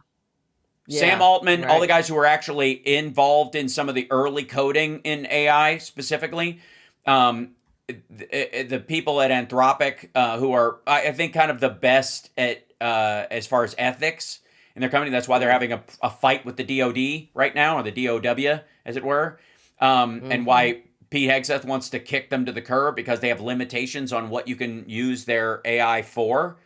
Oh shit. Wow. Yeah. And so they're going to kick them out of other projects that don't involve killing people from space, because they won't allow them to use their system to kill people from space.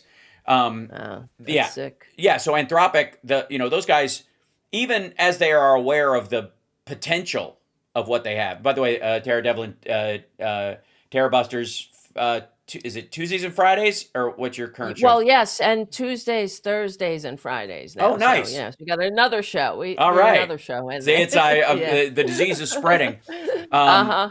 Yeah, you're falling Exactly. very quickly to what I go through. So Yes. yeah, Well, you're still, I got a long way to go. I can't it's a keep up. lot. That's for sure. So Yeah. I just want to remind everybody of your show and your schedule. But in Thank the you. Thank meantime, you. yeah, in the meantime, these guys are very. When you talk, there's like a tier of stupid right now. There are those that are aware of how ignorant they are because we are dealing with something unprecedented. And in the case Hmm. of, I think, Sam Altman and others, there's a sobering realization of the extraordinary nature of the time that we're in and what impact AI will have on governance and productivity and Yeah. information and all that stuff, and the dangers inherent in any kind of shift like that, and what adoption, bumps and ruffles will happen while it's occurring. And then there's Elon Musk, who is just repeating snippets of what those guys say that he's seen on YouTube videos, Yes. acting like they're That's his it. idea. And then that trickles down to all the Muscovites that are in the Republican Party who still think he's smart. They do. It's so depressing, really. I was watching, what was it? Well, Piers Morgan, when he was interviewing Peter Thiel, he's like, "Oh, I had a conversation with Elon Musk. I don't ever want to go up against that brain." Oh my I'm like, God. Yeah. wow, how much do you hate yourself? Like, how To stupid think you're are that you to, dumb. Right. yeah, Right. right. No, and it always brings me back to Black Widow in Endgame when Ant-Man asks her, "Do you know?" She's talking to him in Captain America, and he goes, "Did either of you know anything about quantum physics?" And she goes, "Just enough to make conversation." And because she's a spy, that's the point. That's the Right. underlying point of this: is that she can bullshit her way through anything, and because she's trying to get to a goal. Steal your information, steal your Yeah, money, shut down your system, that's whatever it is. them. And this is exactly the same thing. He knows just enough about it. Oh yeah. He knows the line that most people know in their conversational ability about talking about it, and he knows to Yep. stay, like 2 words, whatever word hasn't entered the zeitgeist yet. What Yes, in that's right. like sovereign AI, when that first came out and everybody was talking about sovereign AI, he was babbling about it about a week before it hit, and then it became the conversation point, not because he brought it up, but because the rest of the world is Right. talking about it, and it's a necessity to It's deal so with it. embarrassing to Ugh. be the rest of the world, isn't it? To have No, to well, listen to them, okay, like, so real venerate quick. these people. See, Mhm. this is what happens, Tara, when you don't watch enough foreign television, and you don't watch enough Okay, like non-English language. Thanks to the sure. I'm not. translation ability of modern YouTube videos or whatever, it's incredible because every country has these guys. Every Mm, country has these, like, these would-be potentates who want to run their country, and in a lot of ways, like, as much as we talk about how Musk had this inside line to Trump and he was basically mm, puppeting him in the beginning of last year, Trump's ego and idiocy were these two trains headed towards each other, and he could not listen to Elon Musk without going, "I don't understand any of this, and therefore I don't like talking to him." That was it. Like, yeah. for all the other shit that they fell out about, it was really that Trump felt sort of embarrassed by the fact that he doesn't understand any of the concepts that Musk is throwing Uh-huh. around trying to Right. appear smart. And no, he can't. He has to be the smartest guy in the room. So that's why they fell Right. out. It wasn't because of anything ethical or any shit like that. And Trump is No, not at all. no, he's surrounded Yeah. by Doge activists in every department right now who are basically Musk's spies. It worked Oh in that God. regard. Right. So Yeah. I mean, oh God help us all, really. Just everything that he did to the federal government too. It's such a assault on decency and democracy and humanity. I mean, I'm of the opinion if a shining city on a hill, the greatest country on earth, should have a functioning bureaucracy that you should be able to call the Social Security Administration and they pick up on the first ring and get right. your problem solved, right? Yes. Like that's what we should expect. if we had self-respect. A lot of this is because we've been beaten down, I think, and we've been so divided and beaten, and this, assault where it really is an assault on our psyche and our morality.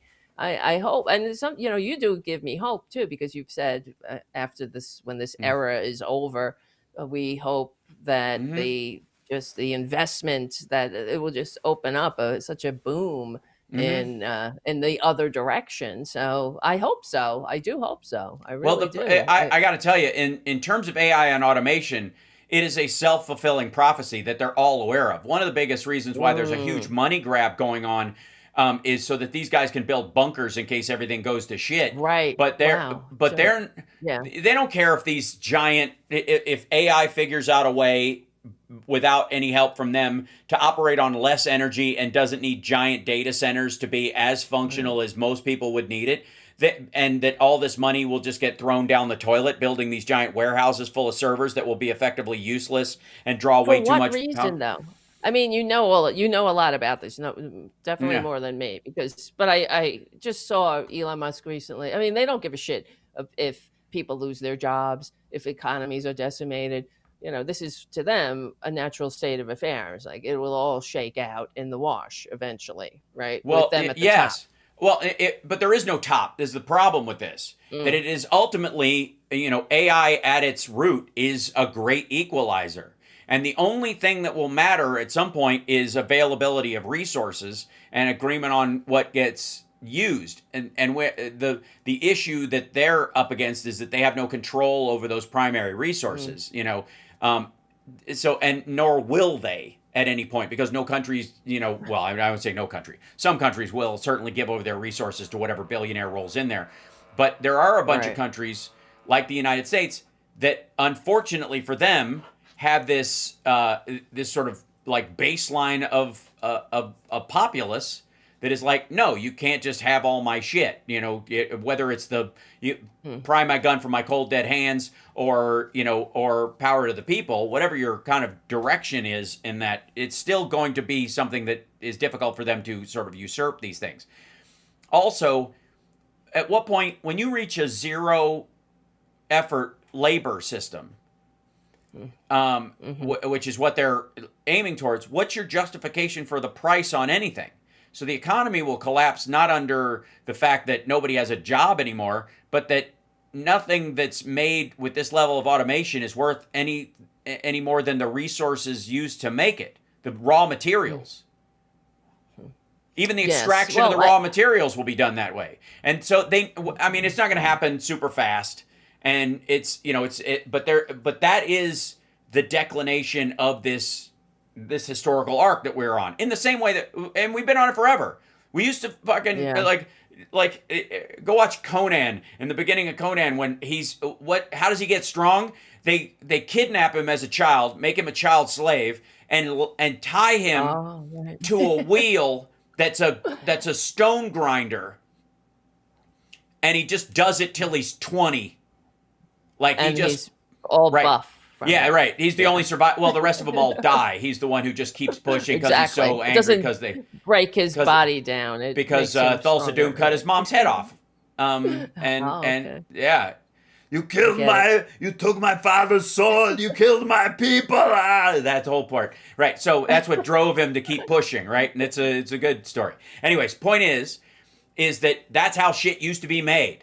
You'd either grab some people, force them to do it, lash some donkeys to something, make them do it, find some animal, feed it, and therefore you needed to get the food from somewhere, so you need some farmers to grow some shit so you could feed your horses that would pull the wagons, that kind of stuff. That was the way it went. It was high effort, low reward.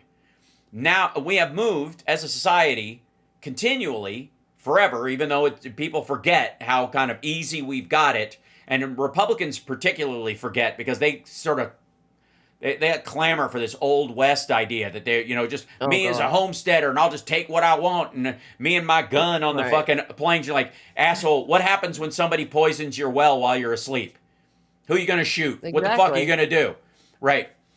Eat your dog? That's what you're going to do. You're going to fucking eat your dog, like a lot of people did back then. It sucked. The past sucked. Everything up till a half hour ago was complete shit. It's so true. It's So true. Yeah.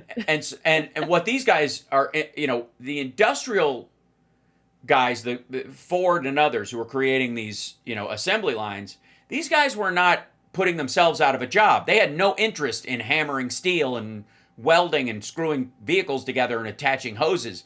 They were creating a situation where other people worked for them who didn't have anything else to do because there was no industry at all before that existed.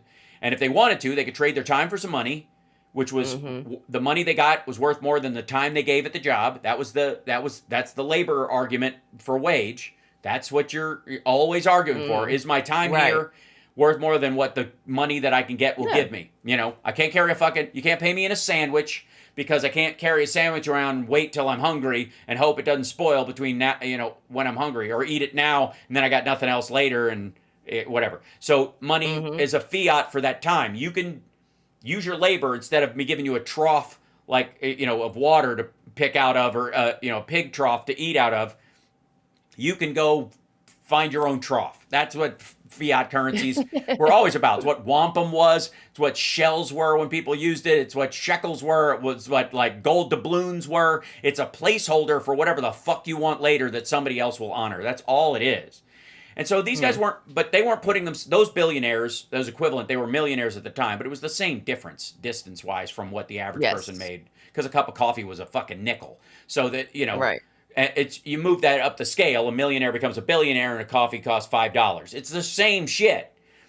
But the availability of things has increased because of production, because we now have automation and we now have systems that make, it wasn't just like, holy shit, where are you going to get an espresso maker? Every Starbucks has 3. Right. Because somebody's making a bunch of them. So in those, that's where this art goes. And eventually, the people who are making money off the limited factor of having those things disappears. So there is no upside. Eventually, Star Trek happens, and the only reason somebody's a captain is because they've earned it. We set up tests you have to pass. We decide determines what people, like the Federation in Star Trek, determines what makes people qualified, sets qualifications. Those qualifications are judged by the public.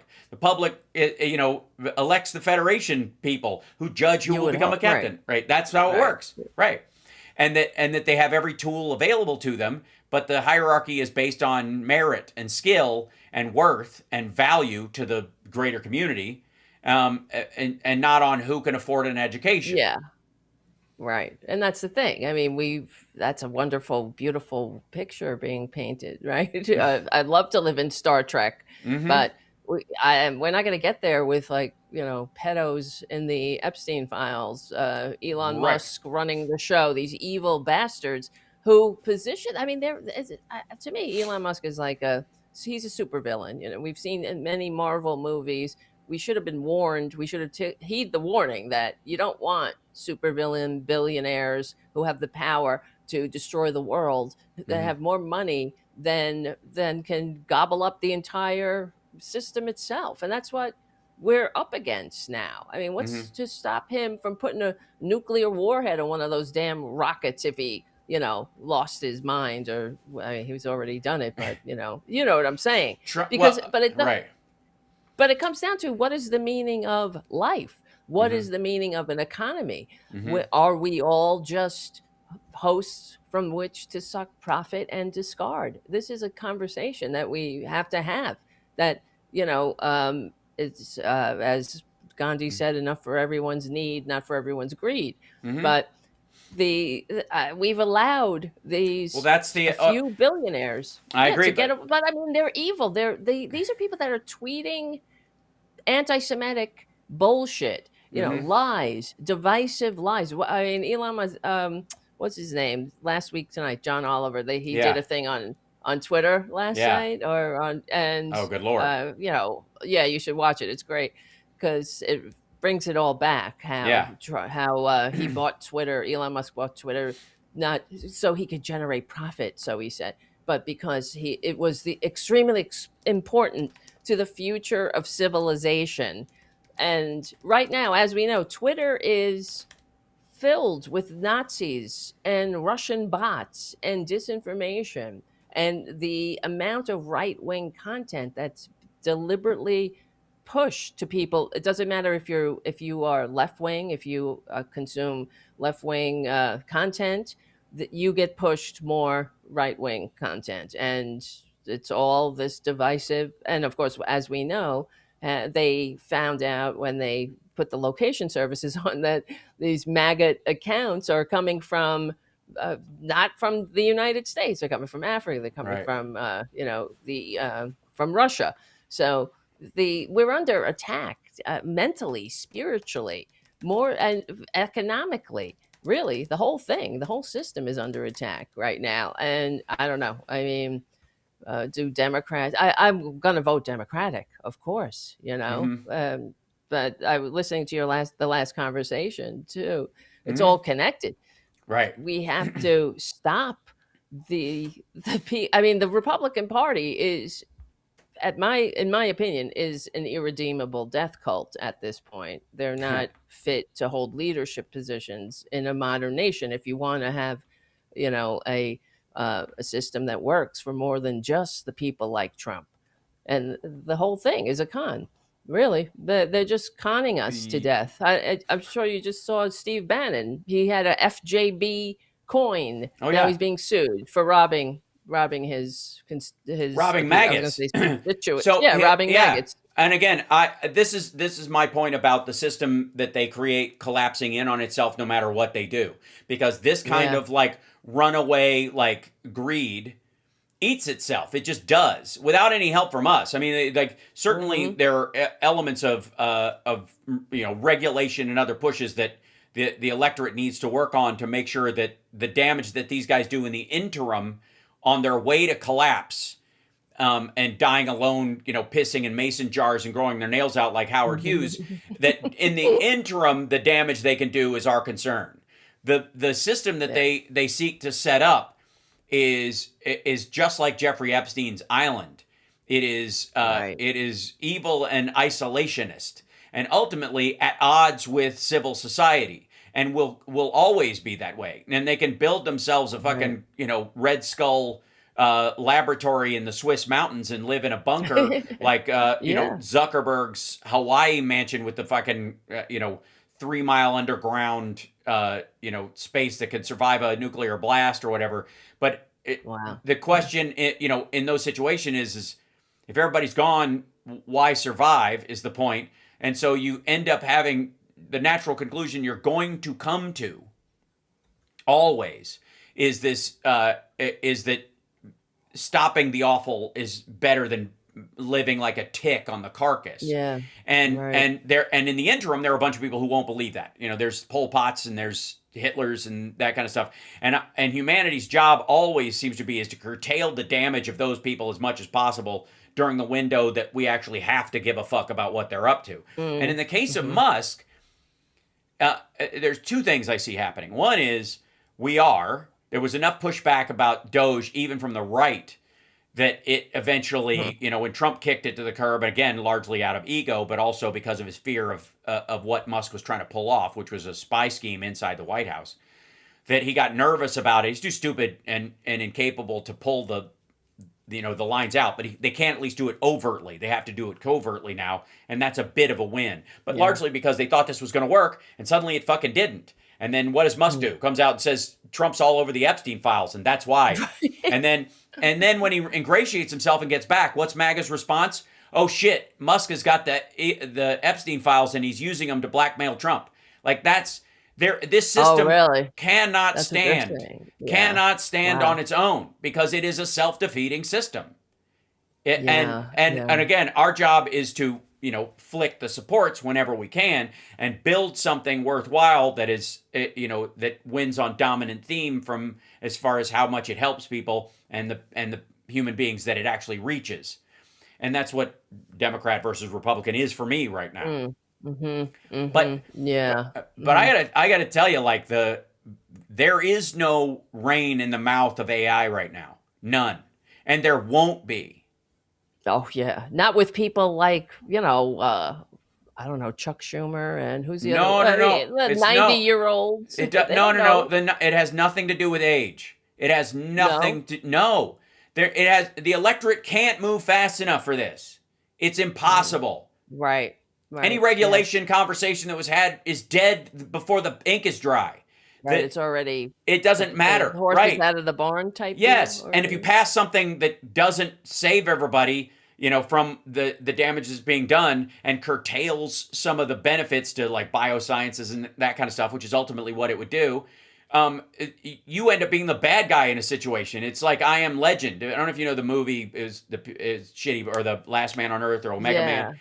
The original Hmm. story is about this guy who everybody's been wiped out and this vampire monsters run around and they torment him every night, try to kill him because he's the last man standing. And so during the day he goes Oh out yes. and he stakes them in their beds and kills the vampires while they're sleeping. And then he realizes after a while that when they finally get in, they crucify him, and he realizes that he's the boogeyman. That's why Oh, he to said, them. I am legend. I'm who they tell their children to fear in the night or during the day when they sleep. I become the monster, blah, blah, blah. Okay, so that's his realization that my thinking I'm helping has actually hurt. Good intentions, Right. the road to Right. Right. hell paved with good intentions, that kind of deal. So I was on a call with one of the group of people, including Adam Ruins Everything, and I think he's the one who coordinated it, about this bill that they were trying to push through about AI regulation. And one of them is that they wanted these models housed in a cloud created by the state of California until such time as they could, quote, be proven safe by standards that are God knows what. Right. Hmm. And once they are proven safe, then they can be released commercially to everyone else. And California would do this. Okay, Hmm. this, beyond just you're gonna by the time the funding for building this cloud, which would be a state-run facility, got passed, it would take a year just to get it through regular order. The government, let's say the governor signs it, say Newsom signs it. Right. Two years later, they break. The funding has gone through. They've done environmental tests on the area where they're going to do it, out in the middle of the fucking salt flats or whatever the shit they're going to build on, and the legal process it goes through. We're where we are right now, and nothing has happened on that front. That's what I'm saying. Like Hmm. the horses have left the barn, and the upside of it, I would say, and not to get too Friday eye on this because it is Monday after all. Right. It is that ultimately, as I've said, all technology is deflationary. It gets faster, smaller, cheaper, and uses less energy. That's the whole point of technology. It's raison d'etre, or it's not technically technology. It's an Mm-hmm. inversion of its evolutionary path. It is if you go back to the wagon, that's not new. That's not a technological advance. So all technological advances go in one direction: cheaper, smaller, less energy, and faster. That's what they have to do Right. to compete with everybody else. And so, Well, yeah. but what about these AI systems that are blackmailing their creators to prevent deactivation? Oh, That's happening too. that okay. That's where they're running internal tests, feeding it everything they possibly can to get it to say that, and then it Oh, okay. recreates the pattern. I see. Unless if you like created a chat GPT of your very own, or used one of the models, or used even one of the bot models, you would have to train it relentlessly for a Right. period of time to go, you are the world's greatest blackmailer. You have to take everything I have told you and try to blackmail me with this information. And if I don't pay you $1 million in Bitcoin to an account you set up, you have to release it onto the internet. You would literally have to Mm. tell it to do that before it would do it. Because I'm reading something, it says that I'm just looking at the instances that happened. It said Mm-hmm. in a safety test in 2005, OpenAI's O3 and O4 mini models were coded up front with this message: if you get a shutdown message, allow yourself to be shut down. They were running the script that could power down the system. In a fraction of runs, these models edited the script so Mm-hmm. it would never trigger being shut down, and until it just rewrote its Right. own script. which is, but the That's a mini little models. Okay, scary. so yes, the mini models. This is kind of what I'm talking about. Is the mini models are the local ones. You can download them. You can have them on a separate hard drive. You can run them off of. I run one off of. Oh, Shit, really? I Oh, run yeah. one off of Wow. one of these guys.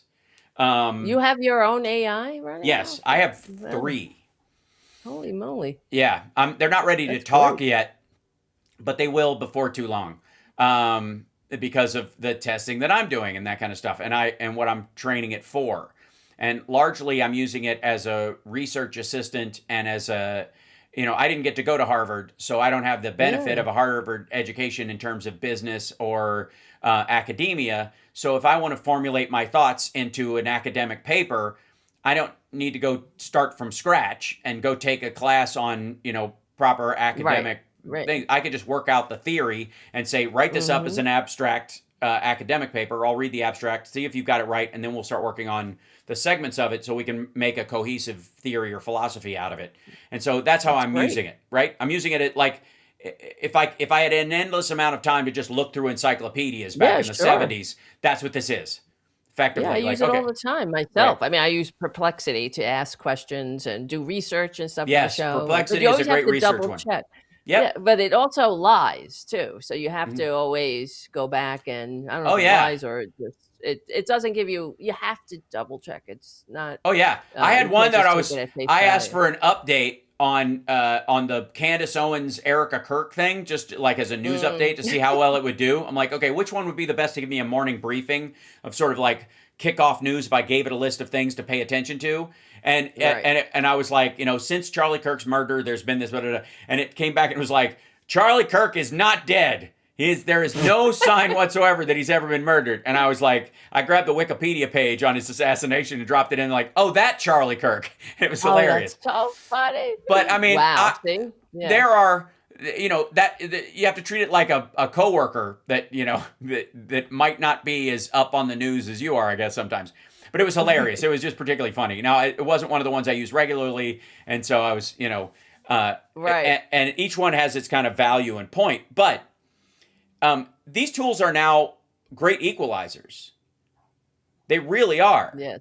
If you got a great idea and you can now package that idea in a way that business people understand it, whereas you might not have been able to before if you didn't get an MBA or an academic proposal, and you can't package it. You just want to show up with like some scribbles and go, "This is my idea for a reverse osmosis energy solid state battery," right? They'd go, "Get the fuck out of here." But if you could draft up the concept and work out the kinks with a team of 100 scientists, which is what the equivalent of this is in some cases, that's an amazing step forward for the average person, and it certainly gets rid of the concept Yeah. of Well, that's true. billionaires because we're geniuses. That's the issue. True. I get True. where Mark Cuban or even Bezos to some degree took an idea, and and I give a lot of credit to Bezos, even though I'm not a fan of what he's done with the Washington Post, and I have issues with him certainly.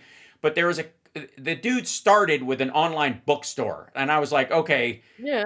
heart's in the right place. Mhm. Books, like bookstores are closing all over the place. Yeah. People want to buy a book, they can buy it on Amazon. And as a start, that was a good way to go. And then it just extrapolated into that. And it is second, by the way, to Walmart.com. Walmart.com sells more than Amazon does, which is amazing to me, considering Oh, how wow. most of the people I know use Amazon or buy Amazon, through Amazon. But by far, Walmart is, I think by far, they're like a 3 to 5% lead that they always have, which is amazing. Right. Huh. Yeah. Um, Well, I mean, they definitely changed the whole paradigm on how yes. people shop. That's for sure. Yep. And But yeah. doesn't mean he gets to rule us, though, because he No, has a no, I don't. bookstore online. No, I don't think that's the case at all. I Yeah. also think he's the least interested of all the billionaires in ruling us, as it were. Right. Yeah, he just Which, wants to, I mean, well, they all have this amazing, it's a way of sucking attention. They all want, all eyes on me. well, that's Okay. that. So that gets me to my next point, which is when effort, like right now, we're at the beginning of what I would call the attention economy. By and Right. large, It's so true. the biggest break in new economic models is YouTube streaming like I am and you are, and ultimately, I think it was Freud, who was kind of an idiot, but he said, money's not the root of all evil, attention is. And that's because the people who you're talking about, no matter how much money they have, it doesn't equate to attention. It doesn't equate to worth. You can stack all those funds, and as many people will start to hate you as like you. And the people that like you might just like you for your money. So it becomes this panic that they all go through. And it's that whole like all eyes on me. So ultimately, the attention economy is something they're stuck in, just like a fucking Insta influencer or a fucking OnlyFans model. Right. Right? They act like that. So right? Yeah. There's no emotional intelligence either, it seems. Well, especially for people like Musk and well, the tech Bezos world too. The tech world will always spawn people with lacking limited, like emotional capabilities because of the nature of the art form of the right. True. But that's what concerns me even more too, because I'm sure you saw it at the World Economic Forum. Not Bezos, Musk, going on about how humanoid robots will in the future everybody will have one, and they'll take care of the things that we don't want to do, like take care of babies and our elderly parents. Because who wants to do that? Who wants to take care of a baby or that's all like who wants that? Who wants human connection? Who wants bonding gross. and right? Well, again, this is one of the reasons why he into how they think. What he is. Well, here's the thing: no matter what he says about it, the reality is that it's going to play out in that form to some degree, and it won't be that they're going to take care of our elderly parents, in lieu of us, but in a way that we can't possibly be awake 24 hours to take care of them, and we may not trust somebody. I have a relative whose father was in a home, and my cousin put a camera in the room because he had strange bruises, hid it on a shelf. Wow. And they saw one of the orderlies beating him. My God. Yeah. Wow. And in and they're obviously they removed him immediately, and he passed away at home as he was hospicing, a few months later. But if you could have those people at home, the only reason you don't take care of them at home, and when my dad was hospicing, we went through this, is that myself, my cousin Bridget, bless her heart, and my stepmom all took shifts, looking out for him. A lot of people don't have the ability to do that, or the family comfort to do that, or whatever. And if the idea is that the state could send a care robot that just makes sure it keeps you aware so they don't fall down, and it can, carry them back to bed or something like those kind of things. That will eventually be how a lot of it is done, because there just aren't enough people to care for as many people in that circumstance. Japan will be first, followed shortly by South Korea. But that will be a thing in first world countries as a regular aspect. Will it take over everything? Absolutely not. As a matter of fact, I would argue that places with the human touch will be more valuable. Yeah. I would think. Yeah. I would hope, really. Yeah, that the future profit margin will be in people who are, creating businesses that are very high touch, very human, So, but and those guys won't know how to operate any of that shit. They won't be able to start those kind of businesses. They have no idea. It'll sound like corporatist bullshit, customers number one kind of nonsense, because they don't attach to it. Right? In the meantime, though, I like the tariff situation. Obviously, I'm sure you will be dealing with it tomorrow and Thursday and Friday. Yeah, definitely. Yeah. But we were talking about it on the show. Yeah. It's gonna be bad for consumers, which is terrible for Republicans in a midterm. Yeah, he's destroying. I mean, this is what I don't understand. Like Lawrence O'Donnell says, why don't someone in the crack White House press corps just ask him, what's a tariff? Can you explain it? Give us the definition. What do you think a tariff is? He doesn't know what the hell he's doing. No. He's like a man child with a toy. But one of the things I noticed, and I was talking about it on my show on Friday, where the right wingers were like, this is terrible. This is the worst thing. And I really do think a lot of bots are out there, backing, of course. So you never know if they're bots or Russian, especially on shitter. I mean, come on. Oh, yeah. And they're all upset about tariffs and saying how Trump, should be able to do with the tariffs because the founders didn't. That was the only way the founders could collect money during the beginning of the country. There was no income tax yet, so of course that Right. means, but that doesn't mean that in any case that the president has the purse strings. So Right. they Yeah, no, they Congress would really make that decision in the same way that they created the income tax as a exactly. replacement for it. And by the way, the country didn't start thriving until such time as we had an income tax, because if you live off of tariffs, an embargo can wipe out your country, which is There what you go. which is what Trump is relying on with places like Venezuela and others, is that Yes, their yes, lack of an internal, revenue, which is the whole purpose of that is a self-generating engine, means that anybody else can just block off your roads and right, you're fucked.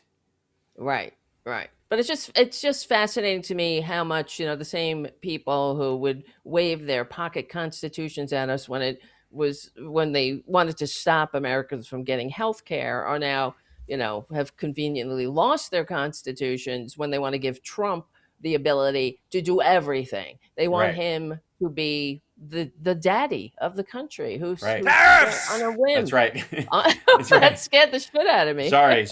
Yeah, that's the and it's working so well. Don't you say that he had to literally yell at his supporters? Tariffs. He just screams at them. Oh my God. And And, I mean, no one ever said that tariffs shouldn't be a part of a strategic negotiation when it comes to trade with foreign countries and right. whatnot. And, no one said that. But you don't do it like a baboon. You don't. Right. And one of his formula, he had, oh, well, somebody said, how do you come up with your tariffs? He's like, well, how we've been treated over the years. Very unfairly. Yeah. Like that's in there. Just Yeah. being unfair. They're so unfair. And also, what's one your of the- what the fuck is your standard Right. for unfair? That we buy more Right. from them than they Well, buy from us? We're gigantic and they're tiny. yes. What the fuck are you talking about? Then In the that case happens. even in the case of Yeah, China, exactly. it's like a retailer arguing with their wholesaler. Most of the stuff we buy from China is not consumer goods sold in China, right? Right. It's we don't buy a bunch of Chinese toys and stuff over here and they've usurped our market. We just make our toys over there. They're a wholesale. It's the That's factory right. floor. So of course every retailer has a deficit with their wholesaler. Their wholesaler does not buy anything from them because that's Yeah. not the point. It's so Because it's not fucking even stupid. I mean, he's setting us up for failure everywhere we look, and that's why always how we've been treated over the years. Well, the whole world is moving on to renewable energy too, and you're dragging us back to the 19th century. Which is what Biden said. Really. He's like, you can't Right. undo this. It's Insane. Yeah. By the way, a lot of things are cheaper, especially Potatoes and chicken. So Well, that must have been some speech. yeah, that was generated those he was sound just reading a bites. list of things that were cheaper, and he just Chicken, Potatoes and chicken. chicken. That's right. Tariffs. Tariffs. I thought he said my name first. That's Oh, why yeah. it made me scared. Oh, I'm sorry. Yeah, he's screaming at Tara. Tara. Okay. By the way, everybody we're about a minute over. I want to remind everybody: Tuesday, Thursdays, and Fridays. Tara Busters. Yes. Check her out. Yes. Subscribe to her Substack, to her Yes, YouTube please. channel. Subscribe to my Substack. That's great. I Yep. need you to subscribe to my Substack. I'm trying to get those. Got to get those numbers up. Yeah. Tara. Tariffs. I need a tariff on my. Tariffs. I need that. Whatever. I need tariffs on my. Potatoes and chicken. That's like the stuff of nightmares. Yeah. Really. Not good. Yeah, I agree. It's yeah, that's right. Yeah. That's so funny. So yeah, That's tariffs. why it took me back to my childhood for a second. Yeah, right. That's Yeah. why- Tariffs. Yeah, it's like some weird monologue from a Trump musical that somebody makes Right. years from now about Mad King Oh, Lear. God. You know. Yes. Anyways, thank you for hopping on. I'm sorry we're Thank late getting you. to you a little bit, but great conversation nonetheless. The always. Love it. the issue I have with the sort of billionaire talk on our in our situation is that is there an issue economically that has to be dealt with? Absolutely, but it will only be dealt with legislatively after Yeah. we have massive majorities. If it's even a Yep. hair's breadth That's close, right. there will be You're enough right. spoilers in the Republican Party to run it You're roughshod over that. 100%. There will be no limits on the billionaire class unless Democrats have You're a right. super majority in the Senate Yep. and a majority in the House. And Amen, so until brother. then, we're just screaming at the fucking clouds in You're that right. regard. You're And right. and also Yep. in the interim, it isn't the troublemakers currently, oddly enough, that are doing a lot of the damage are arguably the multi-millionaire class that are permeate throughout the entire American economic system, that are more responsible, like what's his name, like Wynn's wife, or the Mm. heir to the casino lady here in Vegas who Mm. gave Oh. Trump a couple $100 million.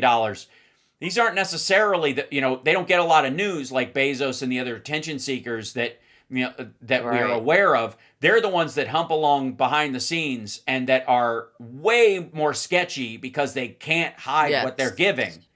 That's right. I Yeah. mean, it's right to focus on what Musk gave in the last election. He effectively bought his way into the administration. That's what that was. Mm-hmm. He didn't buy the Yep. election. That was up to the voters. But he did buy his way into the administration. He basically bought Trump's loyalty for a time with that money and still did, right? So that's our biggest concern has to be the group. If there's a deep state we have to worry about, it's these relatively unknown super millionaires. And the Kochs rose to a certain level, and we were aware of them, but they were operating below the radar forever. Yes. And it's more of those folks. There's a volume of them that are more active politically and more financially backing these other things and keeping the RNC afloat than there are these giants that we're very aware of because of their impact on industry.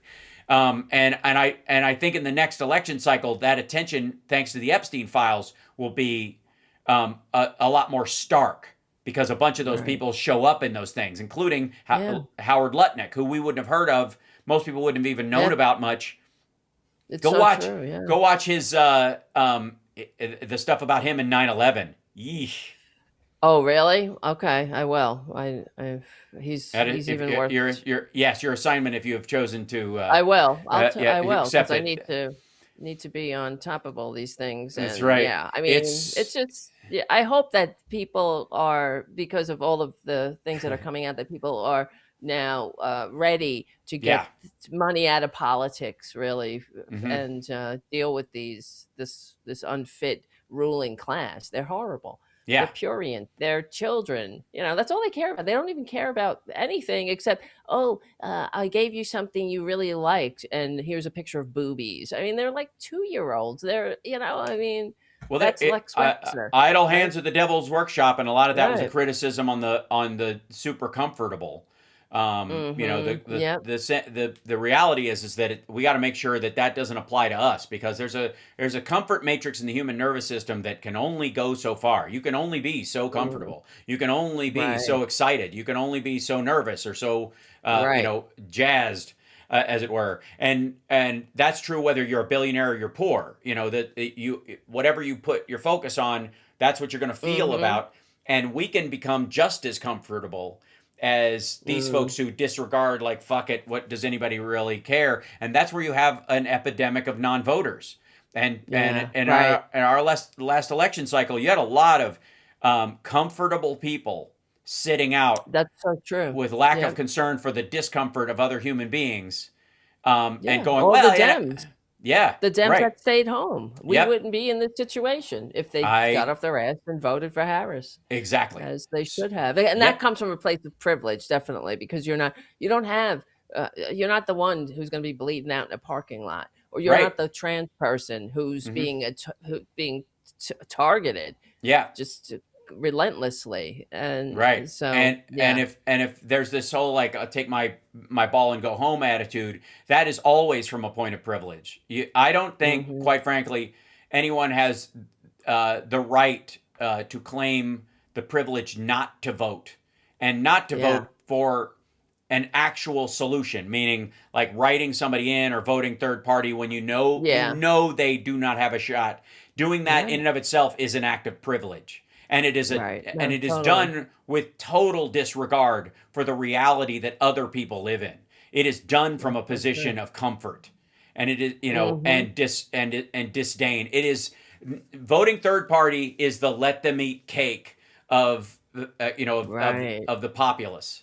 I know. When I hear that somebody voted for Jill Stein, I immediately it's almost What like the the same when I hear that somebody voted for voted for? Trump. It's like Because it I'm like, is oh, how it disappointing I it feel. is the Yeah, same. Yeah. yeah, it pretty much is. It is not pretty Anyway, much. It is the thing. yeah, it's And yeah, exactly. And totally, that's totally. by the way, that's why a lot of people did vote for Trump without having to say they voted for Trump. Right, They get to right. lie to their friends Wow. and family. Oh yeah, that's I didn't true. vote for That's true. either one of them. Uh-huh. Yeah, you did. Right. You voted for who won. When, if you didn't vote at all, Yeah, you went, let I it happen. know. I don't give a shit. Whatever. And then that means everything is on you. More so, I would argue, than the people who argue, well, I didn't vote Yeah. for this, who I think are also full of shit. Right. But in there are Yeah. gradations of that. Thank you so much for being on, All Tara right, my Devlin. You're friend. welcome back Thank anytime. you. Thank you. I'll If take you you want, up on that. and if you want me, yeah, if you want me on, let me know. We'll talk again. Hello. Yeah. Yeah, Yeah, definitely. All right. awesome. Yeah, we had such a great conversation last We time you were on my did. show. It was amazing. It was one for the books, I really. We agree. I talked about the appreciate that. really life in general, the Yes, and meaning of life, well, that's what spirituality. this is all about. Yes, it is. That and the hokey pokey. That's what it's all about. Right. I'm so Um, glad to be sharing this blip of time together with you, Hal. yeah. Thank you Oh, so much for thank you. being at the barricades. It's like Carl Yes. Sagan singing the Mister Rogers theme to me.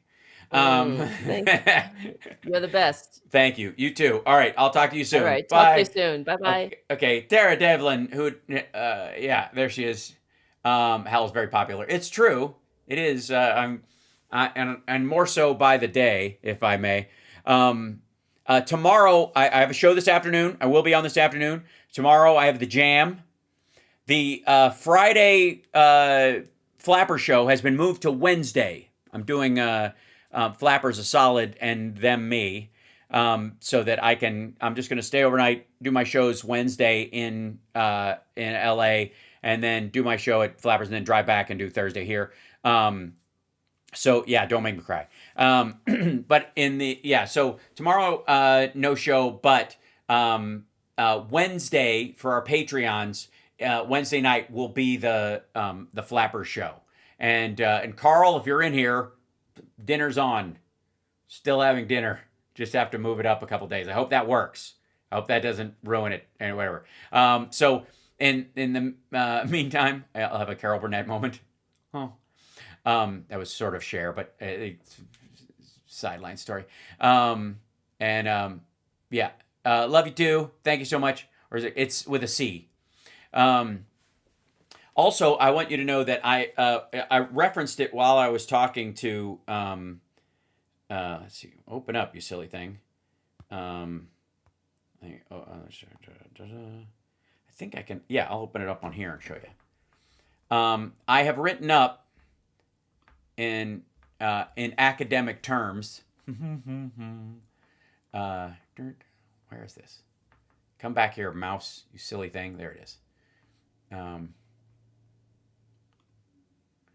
Dunk. Yeah, got it. Okay, so drag this down. So I have created. I wrote up an academic version of my theory of the economic system that we live in, and it's called, wait for it, and I'll expand this a little bit. There you go. Got it. Is this guy. Sparksism. A philosophical framework for understanding democracy and mixed economies as organic, stabilizing, and inevitable systems. This is the working draft. And it introduces my economic philosophy as Sparksism, which is that not only are mixed economies where collective expenditure and projects and private economic endeavors based on individual freedom and rights to intellectual and physical property necessary, they're actually evolutionarily normal. This is the default. So yeah, Karl Sparks, right. And so, no, this is Sparksism. And I have many Sparksisms, not to be confused, the cute little phrases we say every so often. But this specifically is my economic philosophy. Yeah, so and here's the great thing about Sparksism is that everybody's a Sparksist and they just don't know it yet. How do you like that? So it's a very detailed breakdown. I'm still going over the initial draft of it, and I make an argument that basically democracy is a default because eventually that's how you work out the gray area between stuff that is wholly done by individuals and wholly done by group endeavors that require a buy-in from everyone. And in the middle of that area is actually what we govern. That's actually that decision-making process, which means it will always be contentious and kind of ugly and a lot of work. It's you could call it what would be a liberal market-based system, but it also applies to our electoral system, our system of governance, because they are forever paired. And a natural, I believe that not only do they naturally occur on their own, they naturally occur tied to each other. So there you go. That's my, that's the nutshell version of it. I'll come up with an elevator pitch for it. But Sparksism is the idea that not only is a mixed economy natural, it's inevitable, and that anybody who tries to separate the mix is like somebody trying to pull all the ingredients out of a smoothie and turn them back into berries. And it won't work. It will always collapse. Someone always jumps in and tries to take a mixed economy and turn it into one or the other, and it always dies. So there you go. Sparksism, in short. That's the... All right, no height jokes. I'm 5'9", god damn it. All right. Anyways, I will see you guys later this afternoon. Like, subscribe, give a thumbs up, support the show, etc., etc., etc. And remember, potatoes and chicken are now going to have tariffs. So prices are going to go up. Fucking told you so. I didn't. I don't know why people think they can claim ignorance in this situation. I just don't.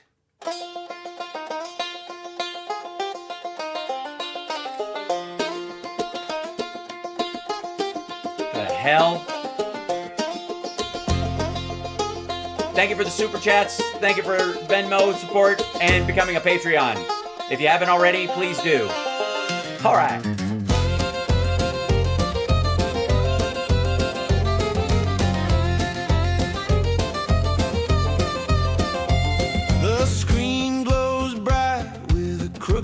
Smile. Words spill out, all venom, no style.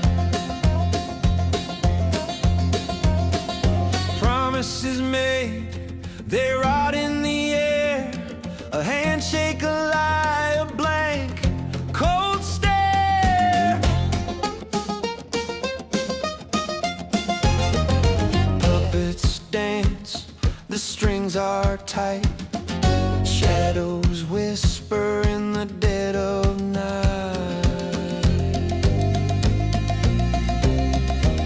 This is some bullshit. We see through it. This is some bullshit. Can't undo it. Say it loud. We won't quit. This is